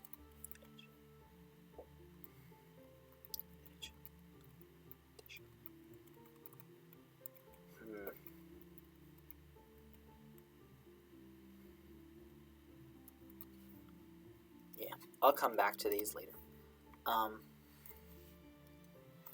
Now for land, again, I have what they become. And you can see an example of like a thick cluster here. This is the kind of thing I was talking about before with thick clusters from Sanskrit. We have kshma and kshoni. There's also some Greek words with kta that are related to this. I think we looked at them a few weeks ago. But yeah, kshma is kshma, and this is kshoni. Kshoni. It's a long. I think it's a long I. Kshoni.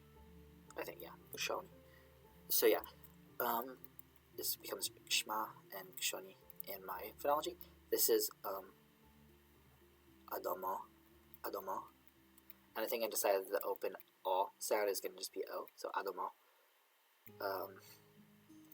Kara, lupa, lupa, lupa, and this is toprak. This is another one. I kind of like the sound of toprak, but I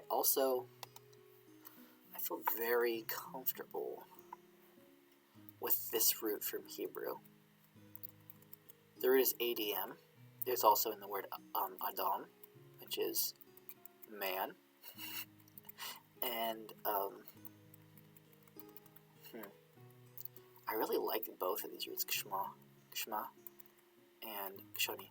And I do need a way to make this a verb, though.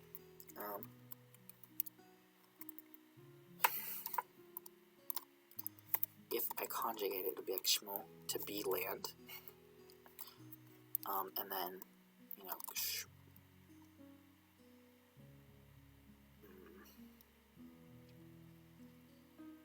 I think I didn't decide on a default. If there's no vowel in my root, I didn't decide on a default for the endings of these.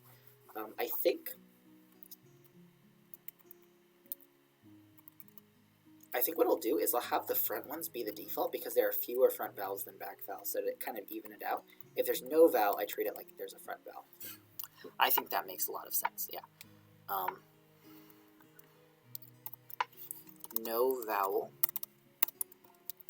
then I use the front variant.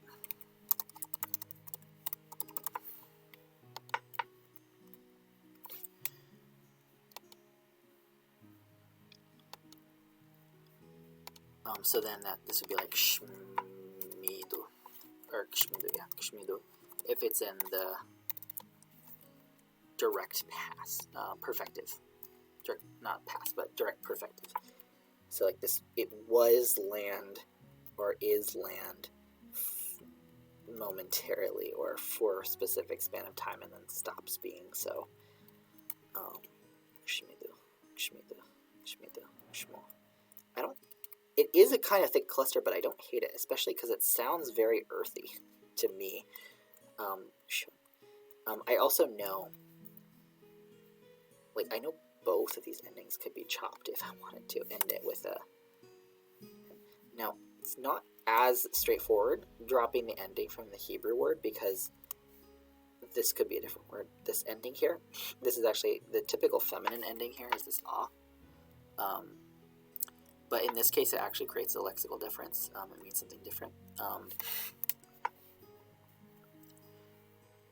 To just take it off like that, it implies something different because the way that the root is used in Hebrew, I kind of need the O there for it to mean land or earth.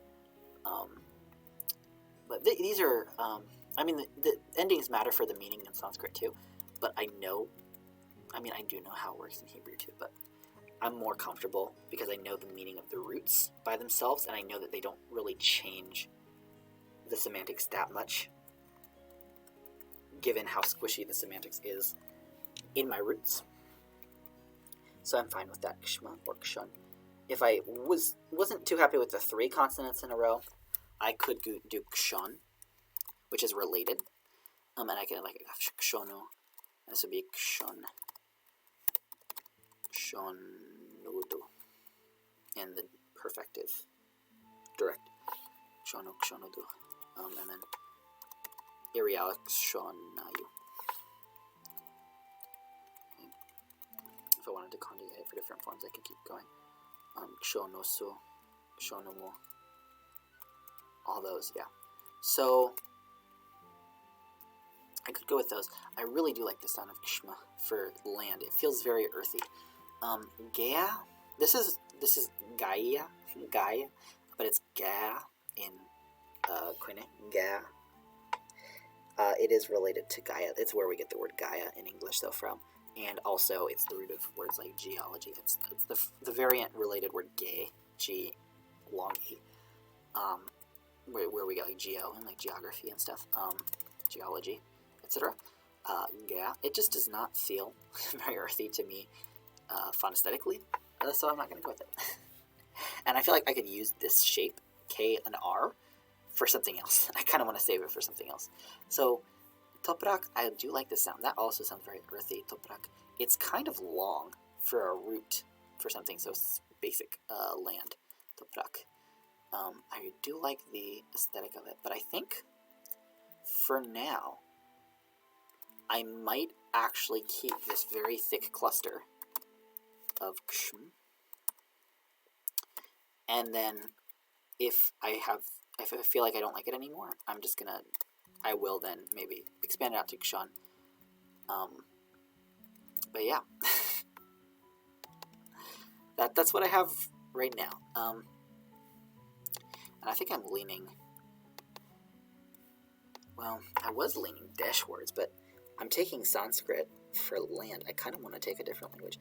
I think I'm feeling either patra, just because of the connotations. I like patro or patra, and then erech. I like as well erech. Erechu. Ereche might be a country. Patru.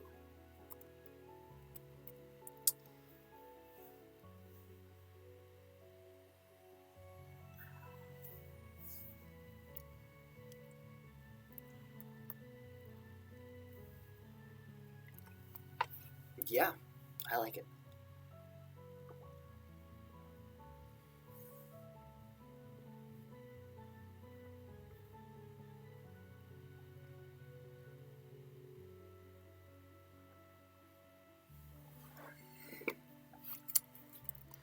Yeah, I think I'm going to highlight my lean ones for these.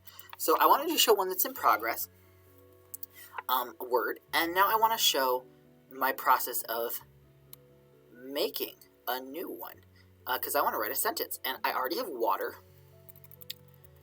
What I want is a word for person, human.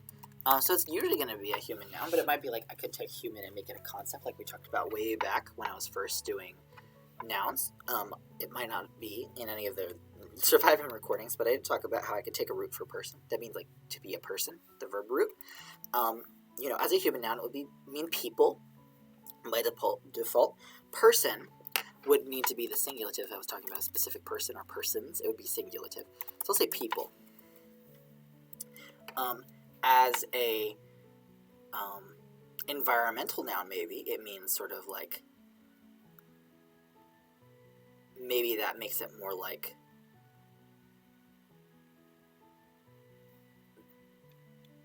the human condition or humanity as an environmental force, or the human species from like a biological standpoint, or like looking at it from like a zoological standpoint, I guess. If I make it craft, people crafted, that could be constructed people who don't exist but they're constructs, or maybe robots or something. I could use the root for person if they're given personhood. And then the concept could be something like humanity as a value. Not humanity as a whole, because that's just collective people, but humanity as like a value. And that's how I can use the different noun classes. And then of course it could be a verb to be human, like to be a person, right? So that's what this root will be. And then what I'm going to do is get some candidates for donors, for my donor languages. So all I have to do is grab some roots in each language. So I'm going to think about this.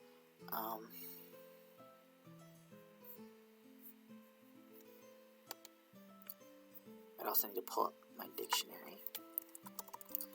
And there are a few different places I could take from, because my word for person, people, and people are going to be the same, which tend to be different words, which gives me a lot of options on the one hand. And also, person and human tend to be different. But I'm going to make those distinctions with my noun classes rather than have them be separate words. I mean, they'll be separate words, but same root. Which is interesting. So I'll need to think about that.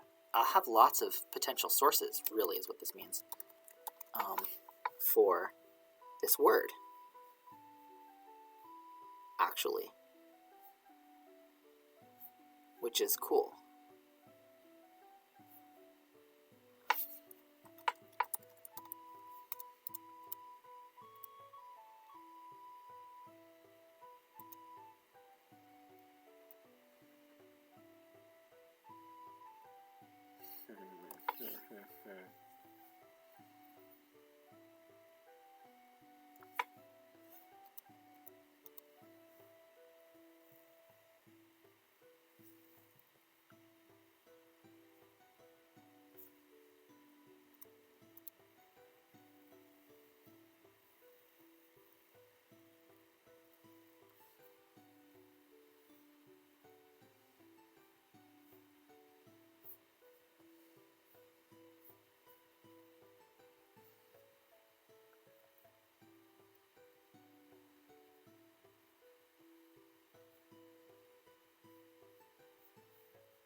Sorry, I'm just considering a bunch of different possibilities in my source languages here.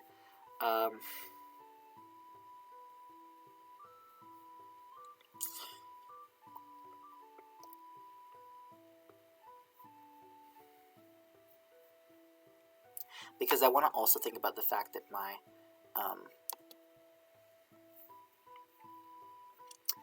default is collective, so maybe I should prefer to pick roots that mean people instead of person.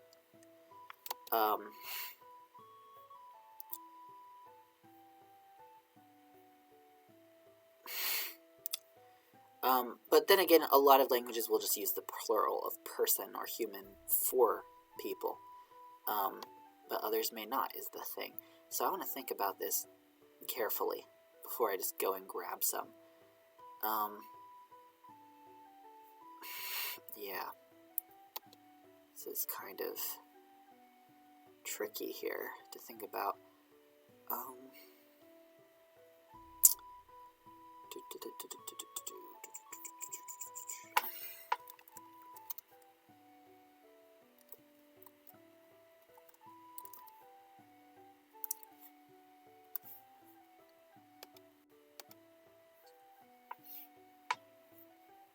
Okay.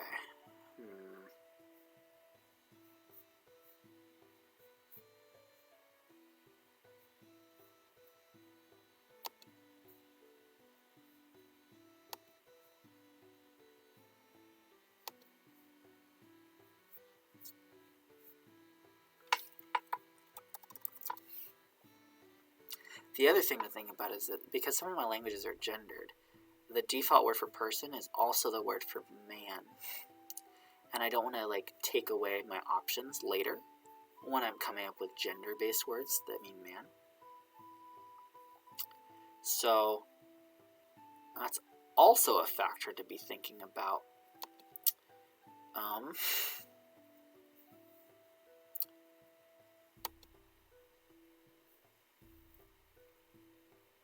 Lots of things to consider here. I know it's not very fun to look at me looking at the same page this whole time. There's just a lot weighing on me right now that I'm thinking about. So, okay, I'm going to have to make some choices here.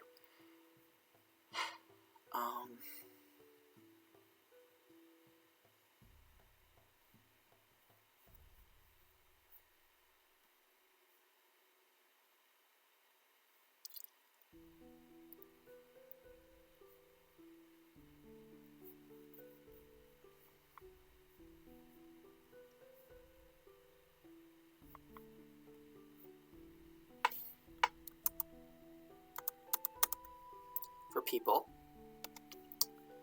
I'm going to start with Greek, and I'm going to think about what I want. So, with people, we have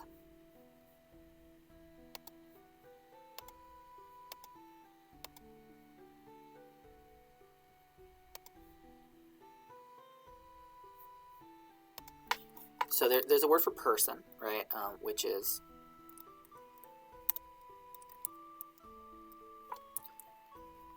oh gosh, I'm forgetting the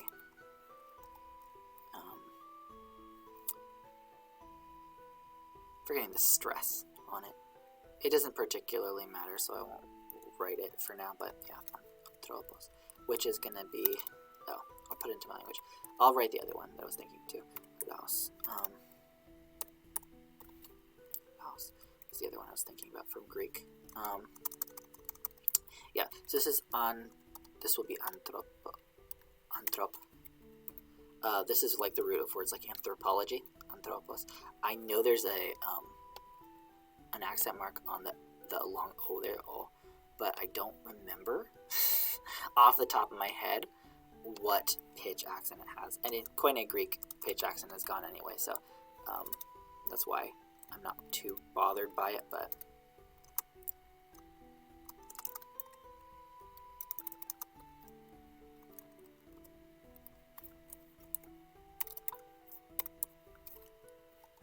I am bothered by it. Actually, I want to know what it is. I don't remember.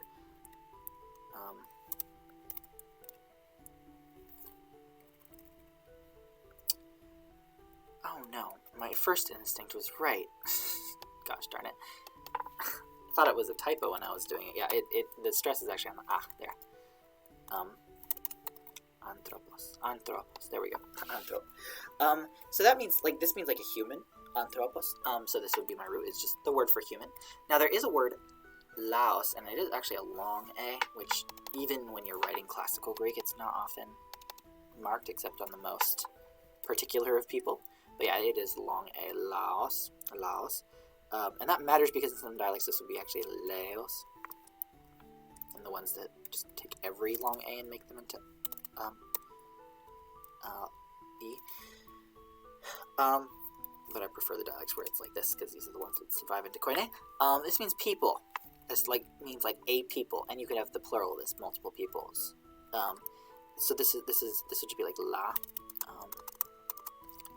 If I took off the ending, this would just be la. That's my root. It comes from what used to be a W in pre-Greek, but W goes away in Greek. There's no W in Greek. So yeah, la would be the root, which I don't love because I kind of want consonants at the end of my roots, and this is kind of long.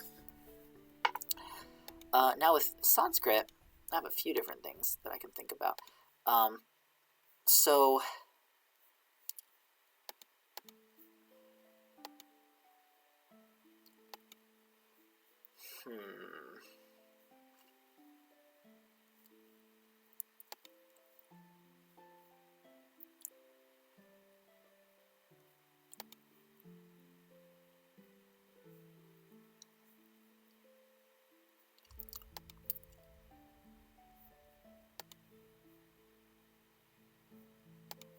Let me think here. So, with Sanskrit we have ma, no, there, mano. I think that's the right U. I always forget which one is short. I think that's it, mano. And then we have like manala.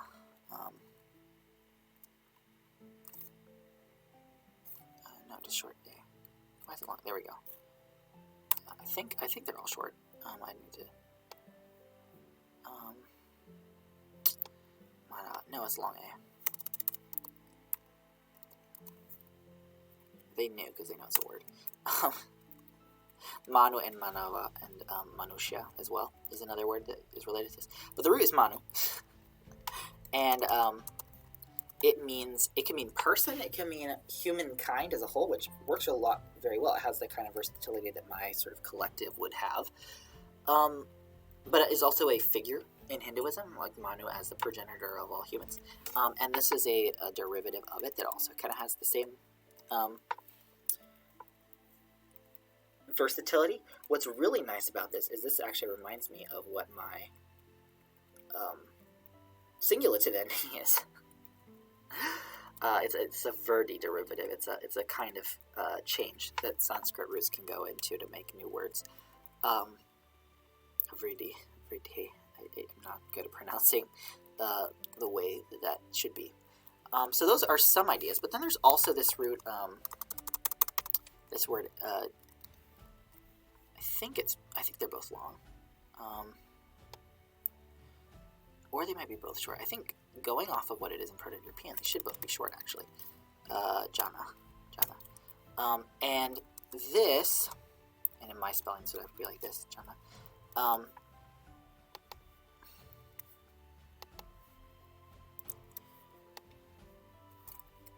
This means people.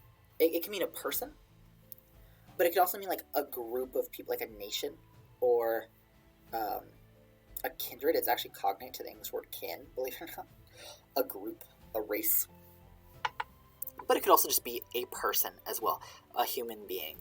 So it also has that versatility in the... Yeah, a lot of these Sanskrit words have the versatility that my collective singulative gives me. I wouldn't want to take this one because it kind of already has that V in there, and if I make it singulative, it would be like mana viva, which would be a lot of V's. So I kind of want to disqualify that one. So I have Jan, and I have Manu. Now the problem with this is it's a U, and if I make it the verb to be a person, that would be Manu. If I just take man, the thing is man, the root man, actually comes from the root that means to think. And I kind of want that to be on the table later. So if I were to pick from Sanskrit, it would be Jan, I think.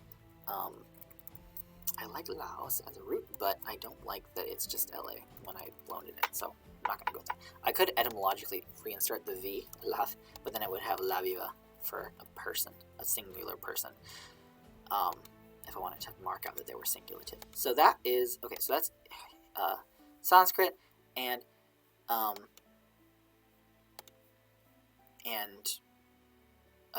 Greek.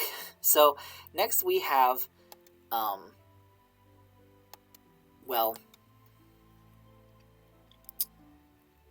Hebrew, of course.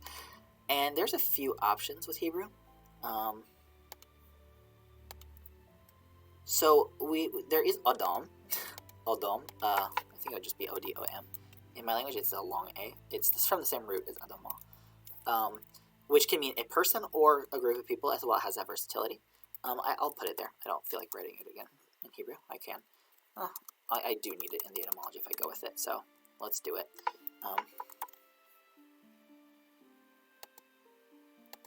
Where is my Hebrew keyboard? Let's see. There we go. Yeah. So I got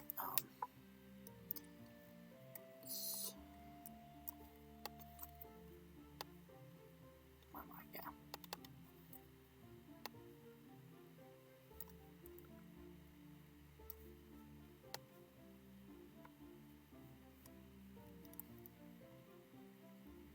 Sorry, it's been a while since I used my Hebrew keyboard, and they're not in obvious places, the letters. It's not at all based on QWERTY. It's a different system. Yeah, there we go. Adam. Now there's another one. I think it also starts with Aleph. It's a Umma. Where's M? There we go. Yeah. And it's Umma.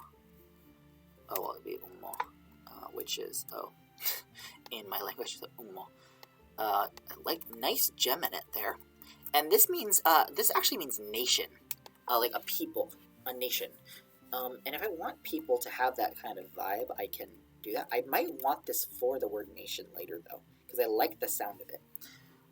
Now another option I have is this a root. I need to go back to Hebrew now.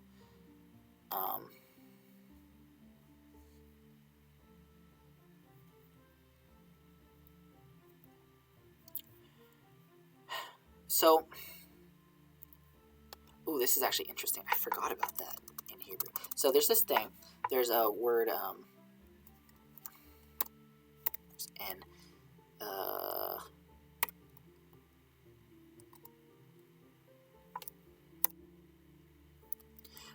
enoshim, which is the plural of two different words. It's like a serendipitous kind of thing. So it can be, and in my language it'd be, wait, actually I'm not positive on the vowel there.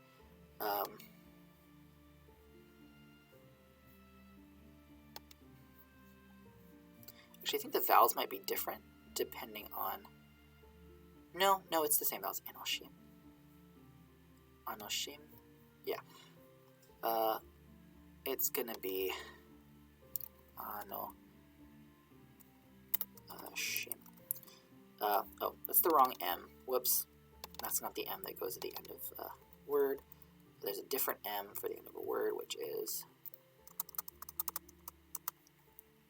this boy. There we go. Yeah. And it is the plural of two different words. One of the words that is plural is ish, which means man, with some gender connotations, I think, usually. At least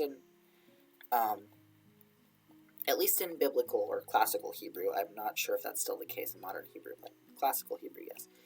Ish is man, and isha is woman. But it's also the plural of a word, enosh. I think the vowel is right on that. It's enosh, which is a name. It's from the same root as the adjective anush, which means mortal. It could also mean deadly, like mortal danger or mortal wound or something like that. But as a noun, enosh, it can mean, it can be a name, or it can be used poetically, or like in the Bible as well, in the sense of human, or personal, or like having to do with people. It usually shows up when you're in, like, when it's in a compound, like something of people. That's when you'll see enosh for people a lot. And so anoshim is the plural of that and of ish. I could just take the word enosh. I like how it sounds for people, enosh. And the fact that it comes from mortal is interesting too. So I kind of like the sound of that. So I like Jan, and I like Anosh. I want to save Umo for something later, so I'm going to move that down. I'll write nation here so I don't forget that I want this for nation. I might drag this one down to nation too, actually, because I like this one for nation as well. I think there might be a cognate to that in Sanskrit that I could use as well. So yeah, I'm going to do this though. Drag this up. Anosh. I could do anoshim or oops, I got rid of the Hebrew there. Okay.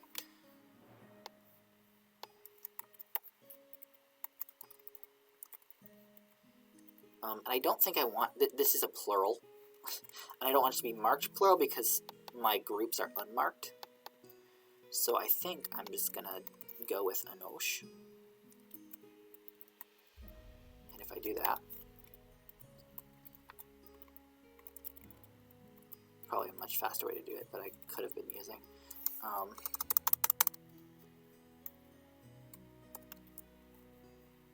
Let's,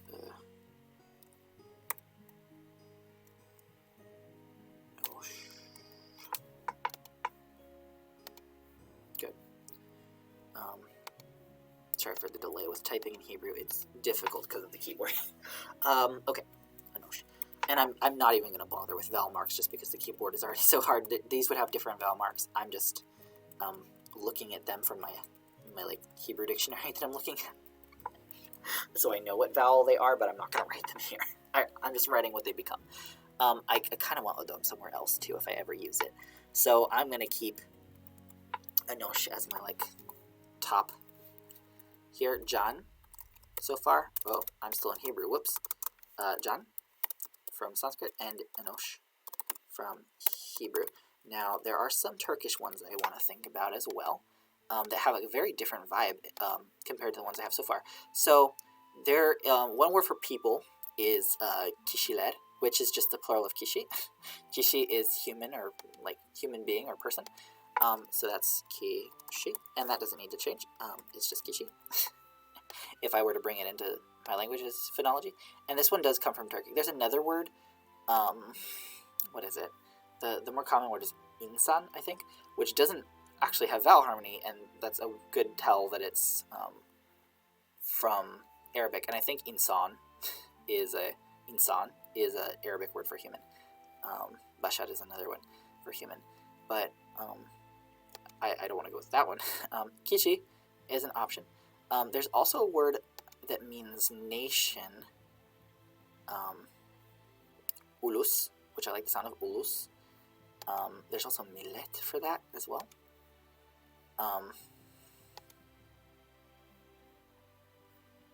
There is a word that means people, like a people, but I believe it is also from Arabic. It's halk, and I think that is from like khalq, in Arabic, halk in Arabic. So I don't want the Arabic root one. I already have a Semitic language that's being represented here. That doesn't mean I can't take it from Arabic too if I like the sound, but I don't know how I feel about halk for people. I don't hate it. Ulus for nation is nice though, and I think ulus is from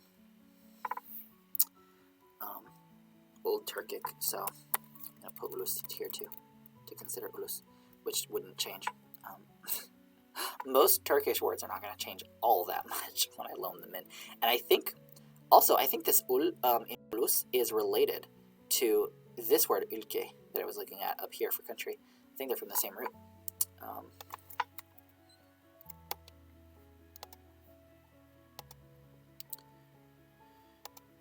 Yeah. Whoa, did not want to go there. Back to the kitchen. There we go.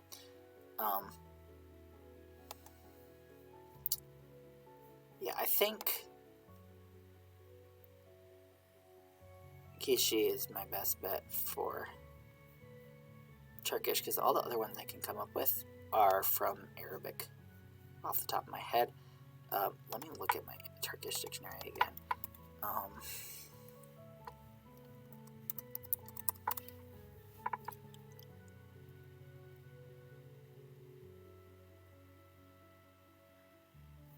It's taking a while to load, that's fine. Insan, yeah. Bashir, that's from Arabic. Nazik, I think that's from Arabic. Doal. That's an adjective. Actually, I could take from an adjective since this is a verb. Let me look up that one. Doal. Doval. Doal. Doal. Doal. Doal. Coined from doa to replace the Arabic borrowing tabi. That's what Wiktionary says. When I look up this word, dogal, it's an adjective. Coined from doa. What's doa? Apparently it means natural. Doa is nature. Doa. That's not quite what I want. It's just being it's a viable translation for human if it's natural, I guess. Human being. Isanolu. Yeah, no. Insan is Arabic. Janda. No. I know there's a lone Adam as well in Turkish. Ölüm, human death. Yeah, that the root is die. I know that one. Yeah, I think that's all that Turkish is going to give me for now. Now Tagalog, all I know about the Tagalog word for person and people is that they're the same. It's just one is plural and one is singular. I think it's you do I think tao is person. And then for people, you just do like, I think it's mga tao. Mga tao. I think that's right. If you speak Tagalog, let me know if that's completely wrong or not. But I think tao is person and mga tao. I'm probably mispronouncing the stress there. But mga, I know that this is mga. Mga is marking the plural. I think it depends on the case, actually, but like what case it's in. And I think there's also a word,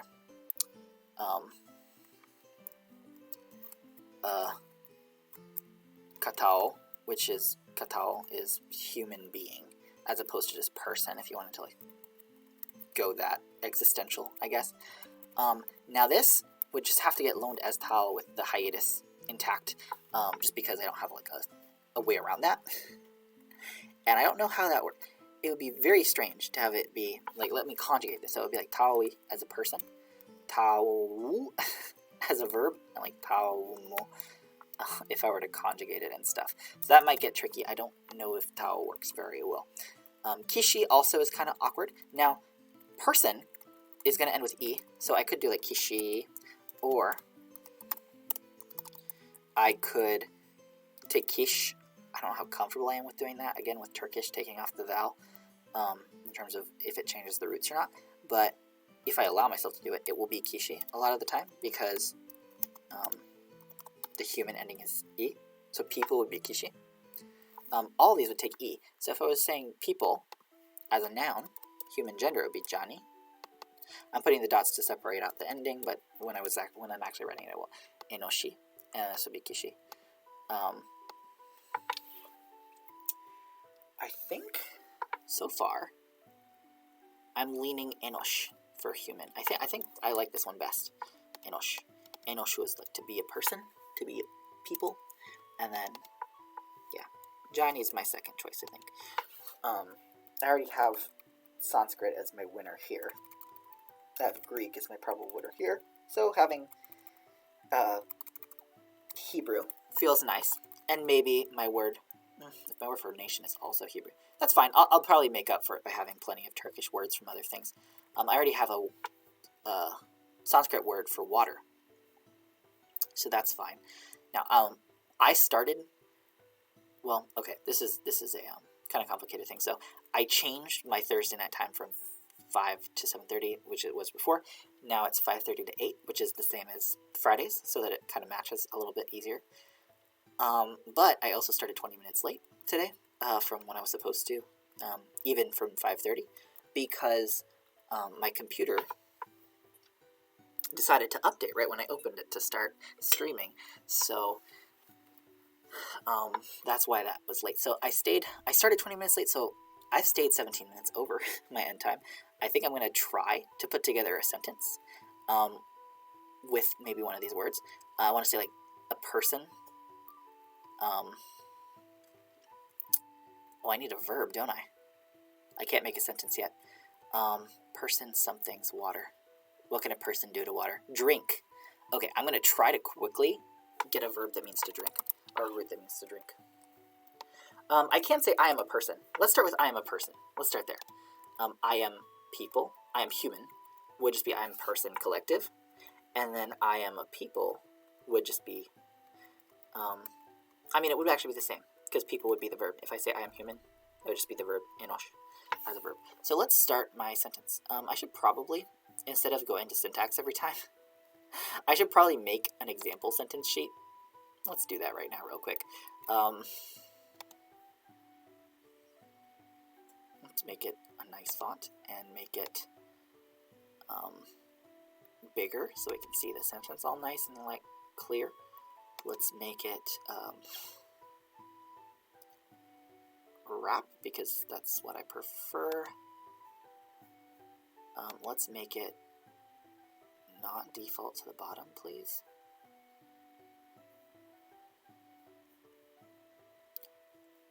Let's go in the center. It's fine to be left justified for now. I'm going to make a lot fewer columns and rows, because I don't need that many. And it takes up a lot to load all this. Many sheet rows and columns. Let's get rid of some rows too.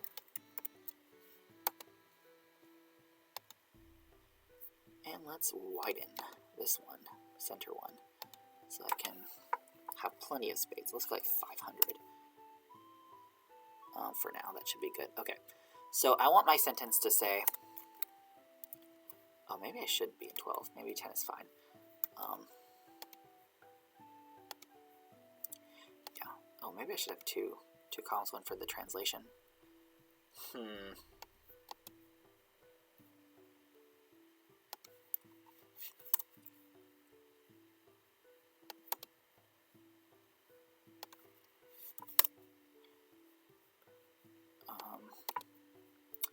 3 size.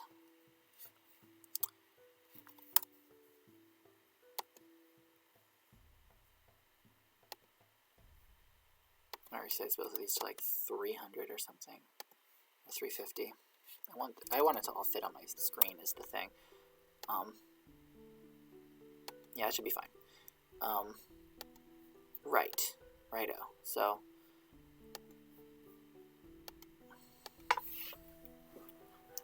my English sentence is, I am a person.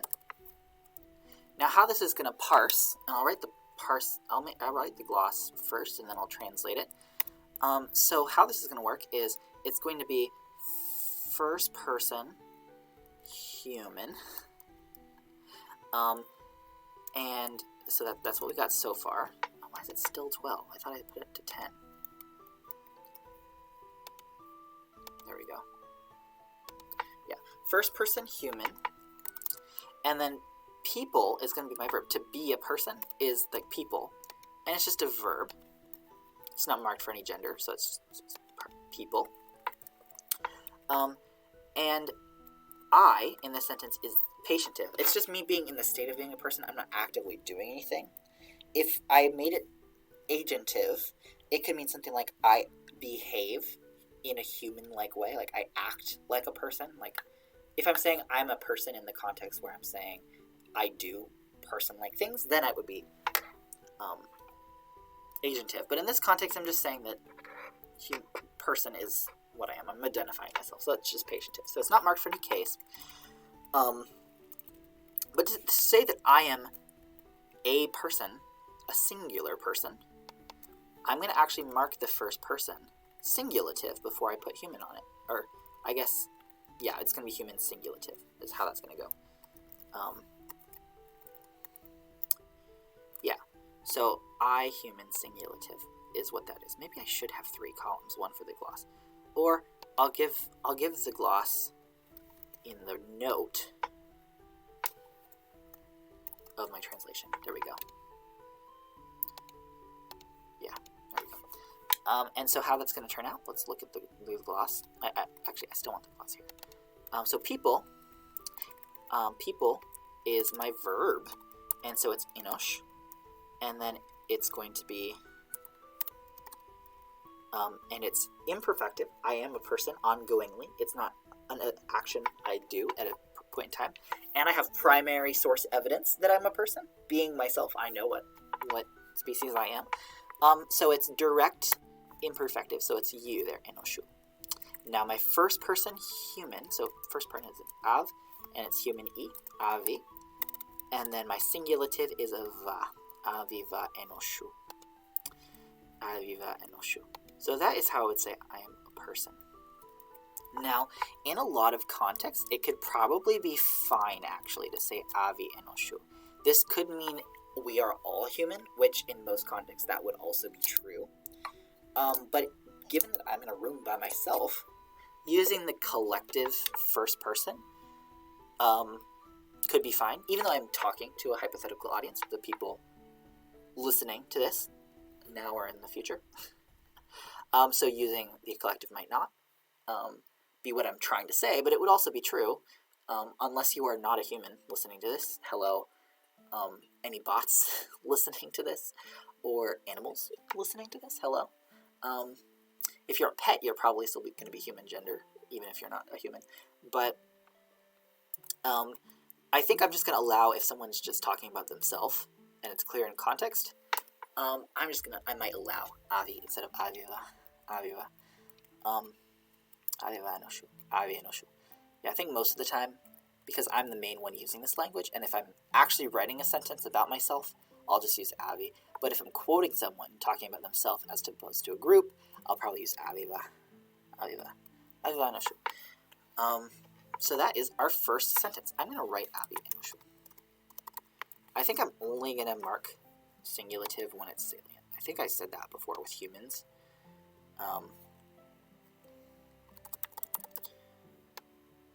Yeah, I think I did say that when I was talking about gender. I just don't think I translated it over to the sheet. Is it the way that singulative works? With different classes, it behaves a bit differently. So like concepts, crafts, by default, the collective is not like a non-count mass of something, or like the concept of that thing, or all examples of that thing. Similarly with environmental, unless I'm talking about like an individual entity or something, I might use oba. Now with humans, if I'm talking about an individual of a group, I'll use singulative, kind of like a partitive. If I'm talking about the whole group, I'll use the collective, of course. But if it's a proper name of a person, it's probably going to be fine to be singulative, unless I'm talking about all people with that name, which is a very rare context that I will not be using very often. So I think most of my humans are also going to be E. Even if it's an individual that's named, I'll use the individual name. Now the noun referring back to them, like a carpenter or something, that would probably be singulative.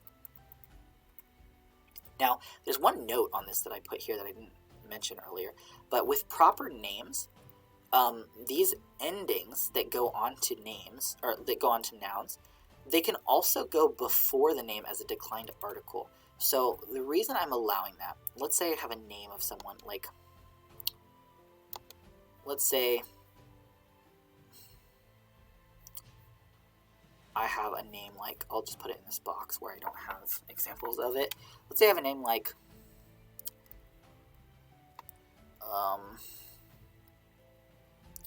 Julius Caesar. Let's say I have Julius Caesar. So there's, I'm not going to use a collective Julius Caesar. I'll get rid of the space if I'm loaning it in. If I'm loaning it in, I'd probably change it to fit my phonology, but I'm not going to do that right now. I might want to preserve the spelling of how it is in the donor language. But I kind of have two options. If I want to, say, put Julius Caesar in the dative or something, if I want to say, like, to Julius Caesar. Now, what a lot of languages that have declension will do is they'll just go ahead and decline the name. So I could just add, my human gender ending E, and then add my dative ending E. Julius Caesar, Julius Caesari. Julius Caesari. I could just do that, or actually, like, adapt it into my language, where it would probably be something like, oh gosh, what would it be? It would be like, come on, it'd be like Julius. Could go like Julius. I could do hiatus there, or I could do Kaisar.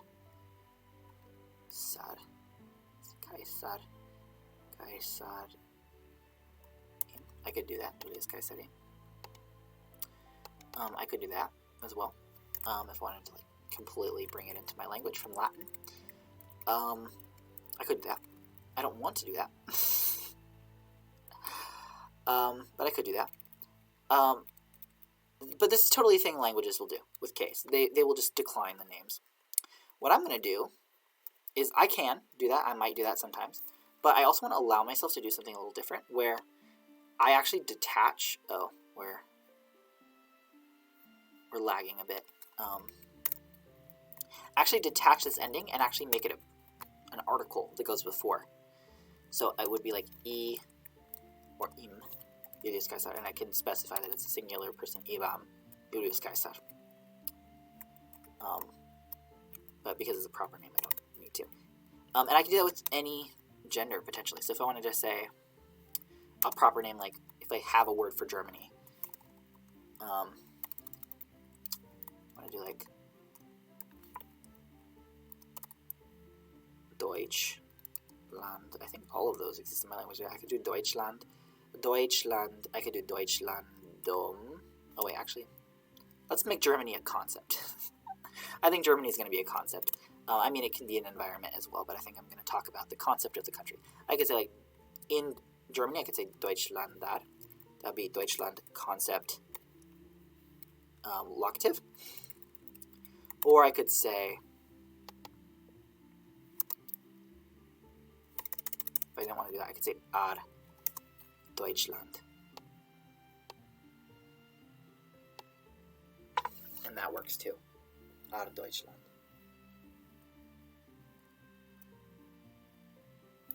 So I have both options with that. If I like don't feel like declining the proper name, I can just decline a little particle that still indicates the gender of what comes after it. It kind of makes Deutschland just like, it kind of makes it like an adjective that goes on this classifier.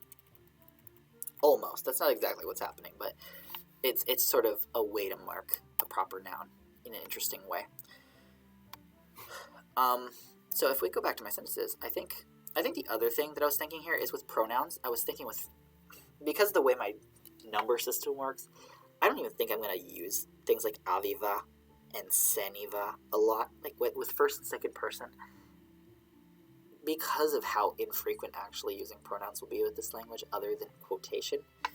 I think I'm just going to have it be, like, avi can mean I or me, and have that be fine, because I'm not going to be differentiating between those in my own writing most of the time when I'm using this language. If I need to quote someone, though, then I might be more specific and do it like an aviva thing, but yeah. Avi anoshu is the first sentence. I can do more.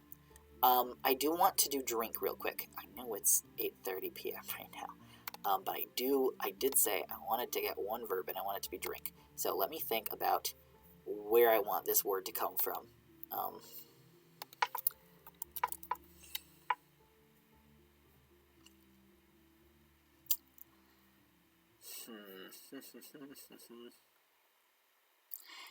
To drink as a verb. I'm trying to think what that would be in my different languages. I have some options.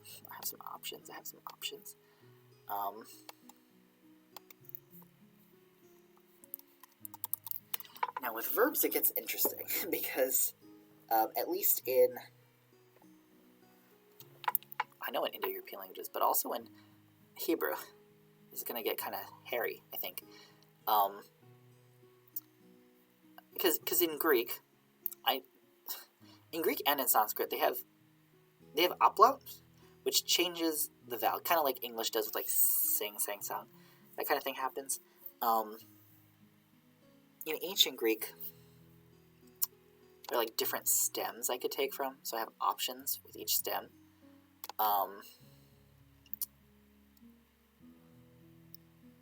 Sanskrit is a similar situation.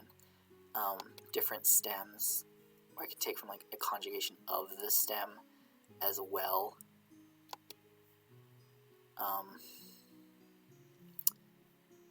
So I have options. When Hebrew has a kind of interesting situation here too, with its roots for this word. So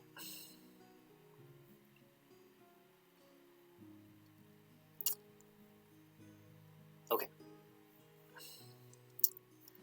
At least I know I don't have too many options to choose from, at least when it comes to Greek and Sanskrit. It's just where I want to cut the root off is the question, I think.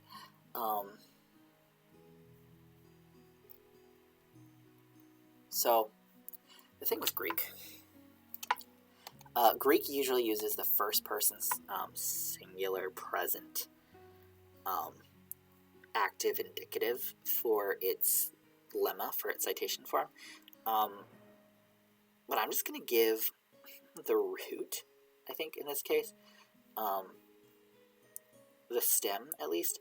And in Greek, for drink, this in classical Greek, and I think this is the form that it takes in Koine as well.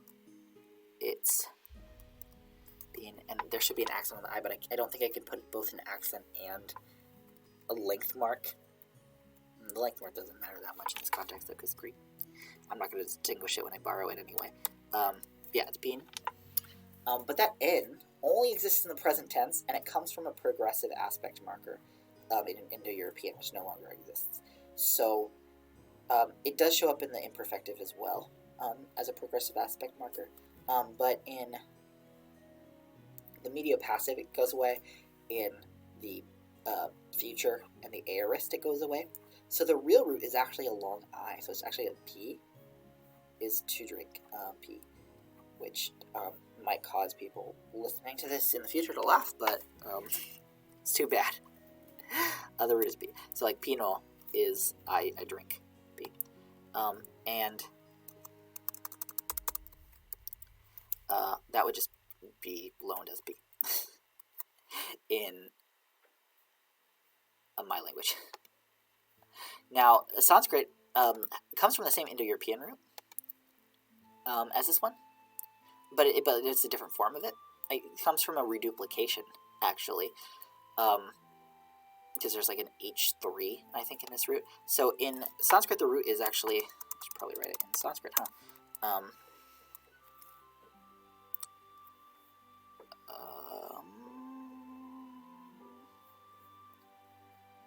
Whoa, yeah, this is correct there. Yep. Wait, that's not right. The I is in the wrong place.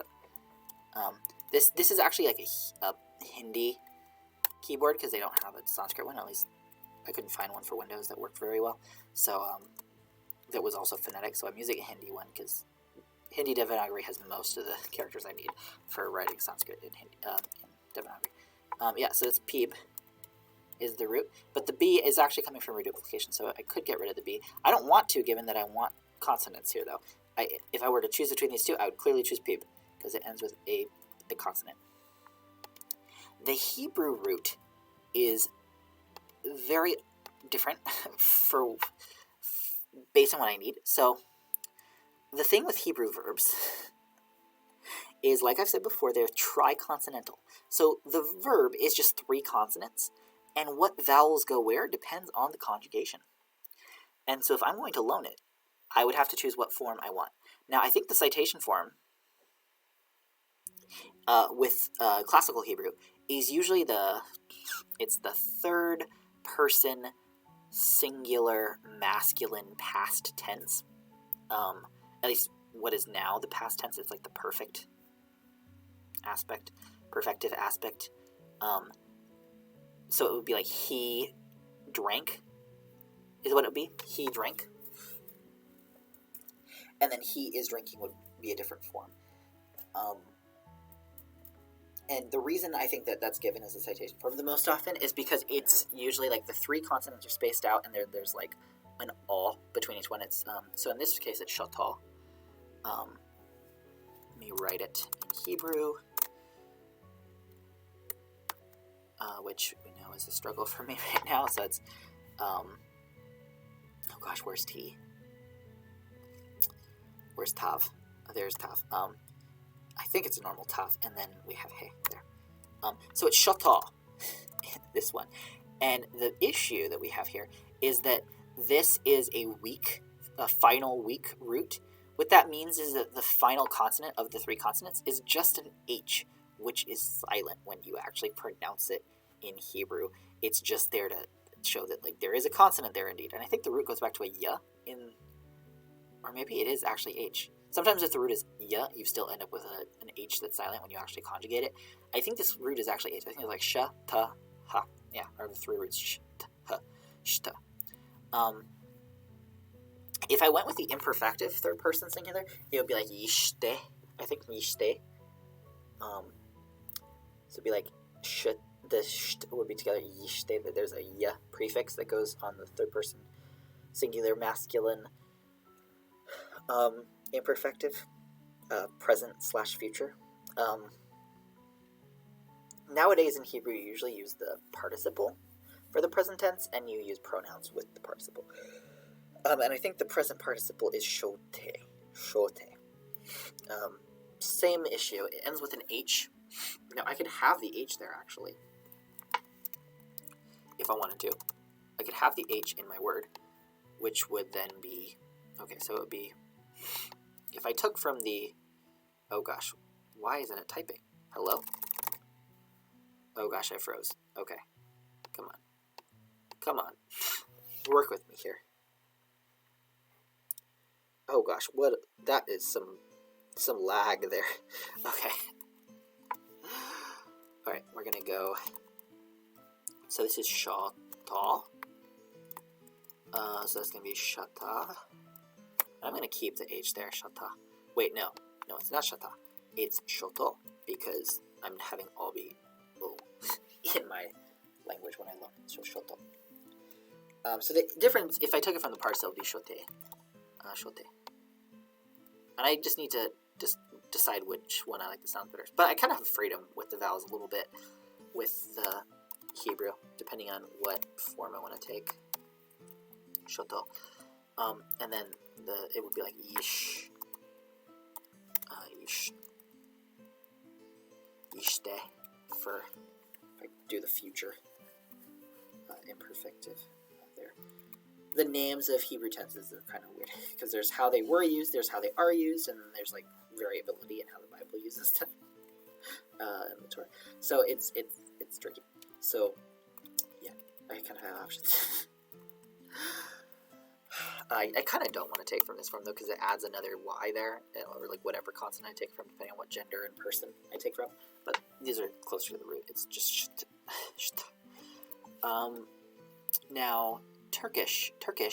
It's really simple. The word for to drink is içmek, and mek is the infinitive ending. So I know I can take that off, mek or mak, depending on the frontness or backness. So, and that wouldn't change. It would just be ich, which is a pretty short word for drink, but I'm fine with that. Ich. And I don't hate how that sounds. It doesn't sound very drinky to me, but, you know, it could work. And then for Tagalog, I think the Tagalog word for drink, I know the noun is, like a drink is, oh no, inom, I think is drink, like a noun, inom. It's a glottal stop at the beginning. I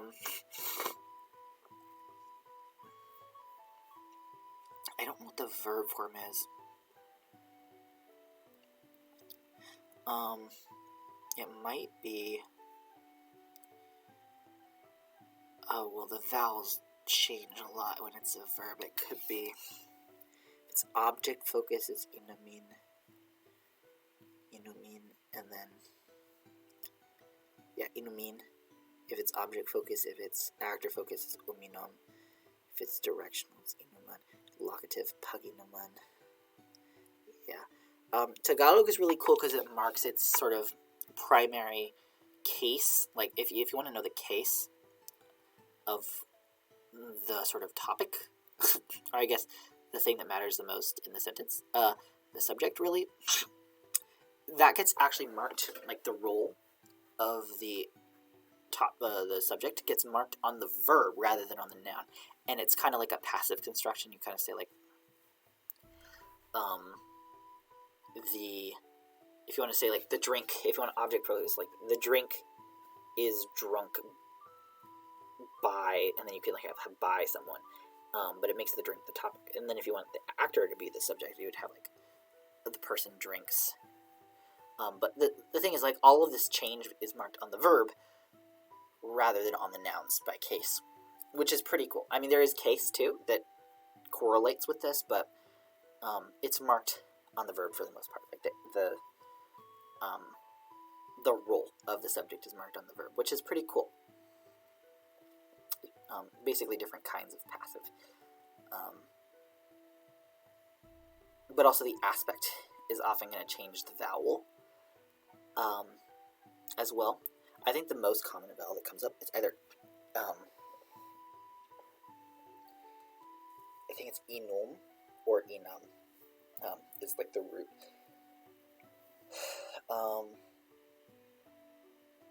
Yeah, the root word is enum. So I think I'm going to go with the root word enum. If I take this one, enum. Now, my heart is telling me using pib. I like pib. I think maybe that's just because I'm familiar with this root because of my Indo-European language background. That's why I might be biased towards it. Pib. But it also might be a question of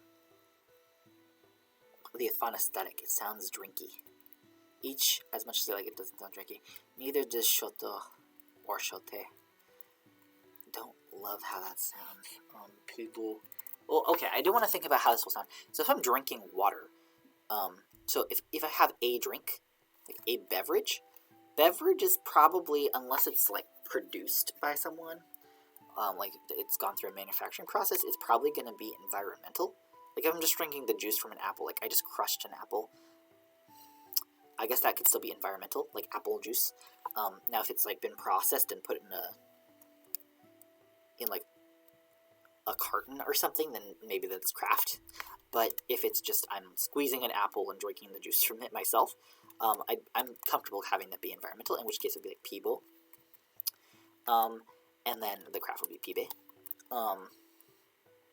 Drinking, like the action, would be piba. So those are like sort of different noun forms. And then the verb would be pibu. So I could say like pibu, whatever.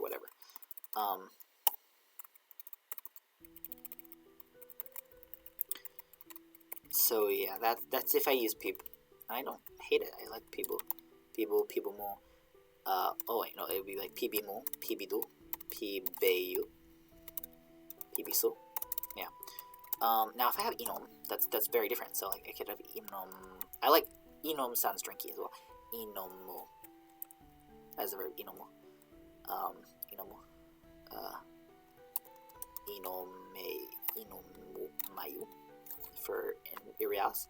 Inomudu for perfective.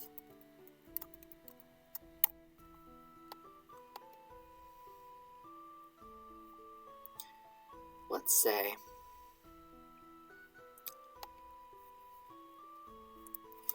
a person drank water. So, let's have the person be the subject. So it's going to be Enoshiva. And they're the agent, so it's actually going to be Enoshivan. Drink, if it's inom, it's going to be inom udu, because it's an action that they did. It's not a state they were in. It's not ongoing. Yeah, it's not ongoing. It's considered a complete thing, and it's an action because they're agentive, right? There's an N there. Inomudu, and the water's apple, and it's going to be patientive because it's what's being drunk. So it's the patient of drink. So enoshivan inomudu apple. Now the other option, if I go with pib, is enoshivan. Well, shivan pibudu apple. And there's, what's the other one for drink? I could go with the Hebrew enoshivan. Enoshivan shote hu du. No, shote hidu apple. Or shodo hudu. Depending on if I take shote or shodo. I kind of like ote. I like the oe better because A comes from a participle, I like that, and B, it has two different vowels instead of two of the same O, which I don't want to be stuck with every time. So, I like that. Enoshivan shotehidu apple.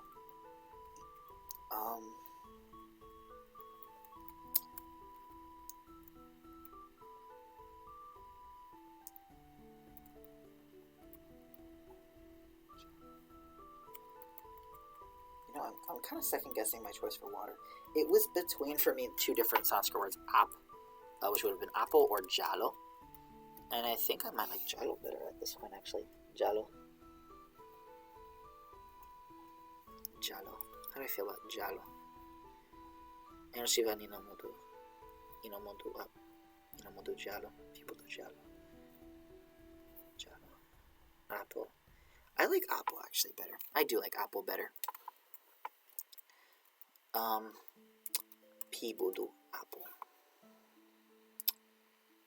Enoshivan people do apple. Enoshivan shotehido. Enoshivan shotehido apple.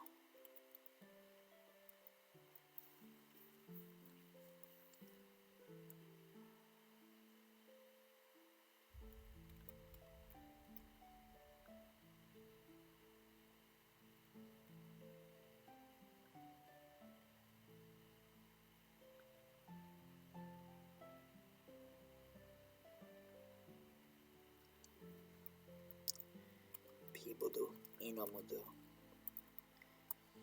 Let's think about the Turkish word again. Ichido apple.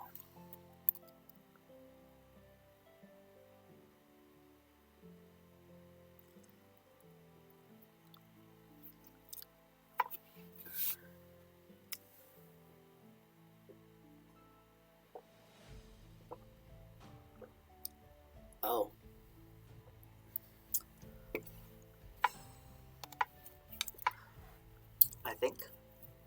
I think something that's like holding me back from liking any of these a little bit is the thickness, I think, of these verbs that I ranted about earlier. Being okay with, I don't know if I'm okay with how thick they are anymore. I don't want diphthongs though. I don't want these to be like ew and ew and oh, I don't like the sound of them. But there is an alternative, however. If I just have these distinguished by a consonant. Now, my dilemma before is that my roots are mostly going to end with consonants, right? Then I'm going to need a vowel there because my cases end with consonants. Now, the places where I need those cases are when the verb is in a dependent clause or a subordinate clause. Sorry, when it's in a subordinate clause. That won't happen all the time. If it's my main verb, it won't happen at all. So what I'm thinking is, I might... Thing is, some of these consonants are the same as my case endings. And if I get rid of... So what I'm thinking is I might get rid of the final U from these if it's not in a dependent clause, and the extra U will just come in the case where I need to put a case marking on it. So it's kind of like extra being marked as dependent when it has an extra U there. So this should be like the issue is in the case of these two, these are also case endings, at least is and emar. So I might just not do the vowel harmony there. I might actually say goodbye to the vowel harmony altogether, as much as I like it. I could keep it with ed and ud, and a and I don't have y as any of my case endings. Yeah. I could keep the vowel harmony there. And these all have an optional oo afterwards. I'm going to put a note here. For dependents, subordinate verbs, all aspect, mood, evidentiality, other than, direct, imperfective,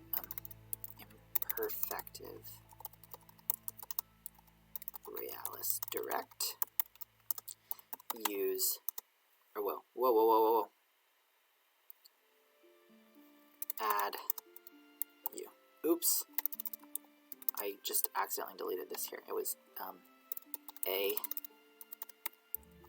or I, depending on front, back. Yeah, I could still have harmony in these. So it's just the direct perfective and the arealis. Now that it's that limited, it's kind of weird to have it, honestly. Maybe I just have... No, I'm fine. I'm fine with just those two having it. The perfective and the arealis. Because I do think these two are going to be the second most common, I think, other than when I'm like changing the... Oh, there's a problem here, though. This is what happens. This is what happens when you mark this for dative and ablative respective. So like dative and ablative of this. That's kind of a problem. So maybe not S there. Maybe I do need the two syllables. Oh no.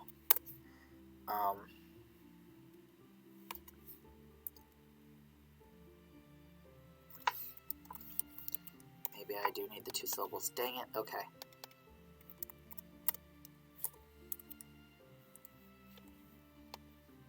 In which case I don't want the vowel harmony anymore. Actually, no, I probably do still need the vowel harmony. Gosh darn it.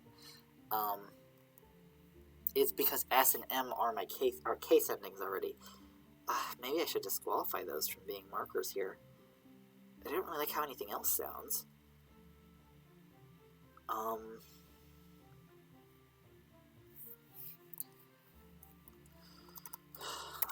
I guess I am stuck with the two syllables for these. They haven't really come up yet because I haven't had any indirect evidences yet. So, yeah, I think these three most common ones are the shorter ones. That's fine. For now, I'm just not loving how they're sounding here.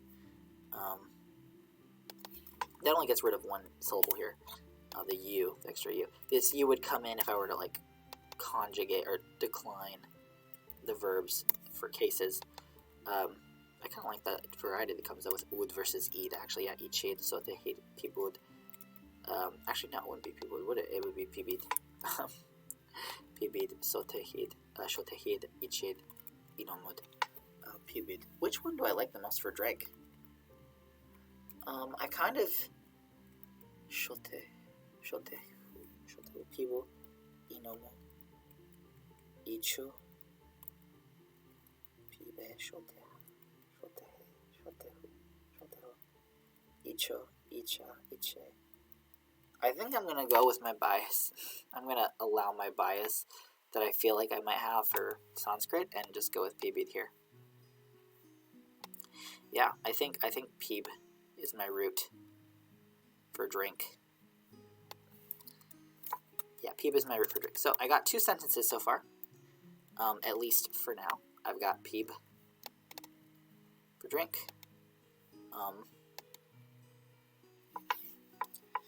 Yeah, I got two sentences. A person drank and I am a person. Oh, I should probably give the gloss for this, huh? It's human, or no, person. As people, singulative, agentive, drink, perfective,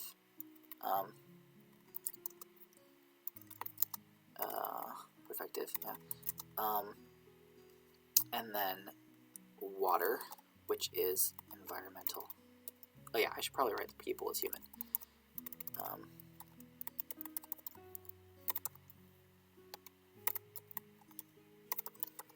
Water, environmental, and it's patientive, so there's no marking on that. Oh, agentive is V. Whoops. I could do avin, pibid, apo for I drink water. I'm drinking. I drink water.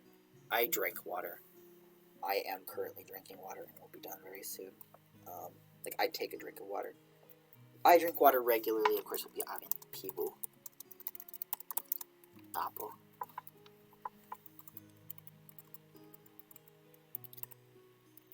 Just like a fact is that I drink water versus I am drinking water. Well, this could be I am in the process of drinking water as well. Yeah. Okay, So those are some sentences. So, I drank water. I drink.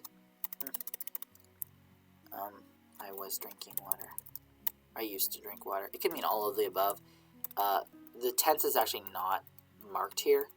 It looks like it is, but it's not actually tense that's being marked. It's aspect, and I'm just getting that across with tense. There would be a time marker before all of these verbs in the actual finished stage of the language. I'm just not bothering with that here because I don't think it's necessary, because these are just example sentences that don't care about the time.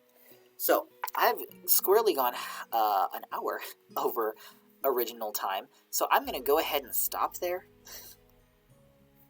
for now. I have example sentences. I'm going to stop there. I'll just gloss it, and then I'll be done. First person, human, agentive, drink, effective, water, environment. Okay. Drank water. Okay. So I'll go back to agenda. I have an example sentence. So next time, Saturday, which will be the morning time again, I will go into my time system that I've been thinking about. I'll have more example sentences by then, hopefully, as well. Maybe, we'll see. And once I have more example sentences, I want to think about the super mental stuff. Stress, pitch, tone. How do I want it to sound in terms of the rhythm? I guess I'll just call it prosody. And then we'll actually maybe not next time, but maybe next time. The time stuff will take a lot of time, ironically. Whoa, why is this a different font? Why is specifically this row in a different font? That's so weird. Okay. No, it happened here too. What is happening? Okay, that's so weird. Okay, it's 19 February 2022. Okay. Time will probably take the whole time, but maybe not next time, but next Thursday we'll talk about root topics. What I mean when I say root topics is like how to decide what words I should start with when making the vocabulary of this language. I just kind of randomly picked some today. I had like land, country, nation came up, like person, and drink, because I already had a word for water, just from a random example. But I want to be more systematic when I move forward with making my lexicon. So I'm going to think about different topics of roots to come up with to then generate vocabulary.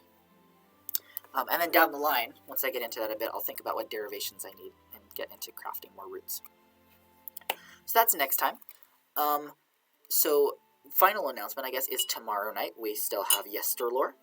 In Yesterlore, we'll be looking at letters. I haven't actually chosen the letters yet. I'm considering a few different things. I'm between some medieval letters that we might look at, or we might do something very different from what we've done thus far. We've entirely looked at Old English stuff thus far. I kind of want to look at some ancient Egyptian letters, a little bit. Like, part of me wants to look at some. So we might do that instead. But that will, I guess, be a surprise. I'll make an announcement somewhere. I think I won't be able to do that on Twitch. I'll figure it out. In any case, come to Yesterlore tomorrow if you want to see ancient or medieval letters. We'll see which one we do. We might do both. I'll have that decided by then for sure. And the next conlang with me will be Saturday morning. And the time is on my Twitch. So if you just have to look at the schedule there to see. Alright, that is all for today. Thank you for coming to conlang with me from this very long, meandering... We got through a lot today. So, thank you. And I hope you have a great rest of your whatever time it is for you. Thank you for watching, and goodbye.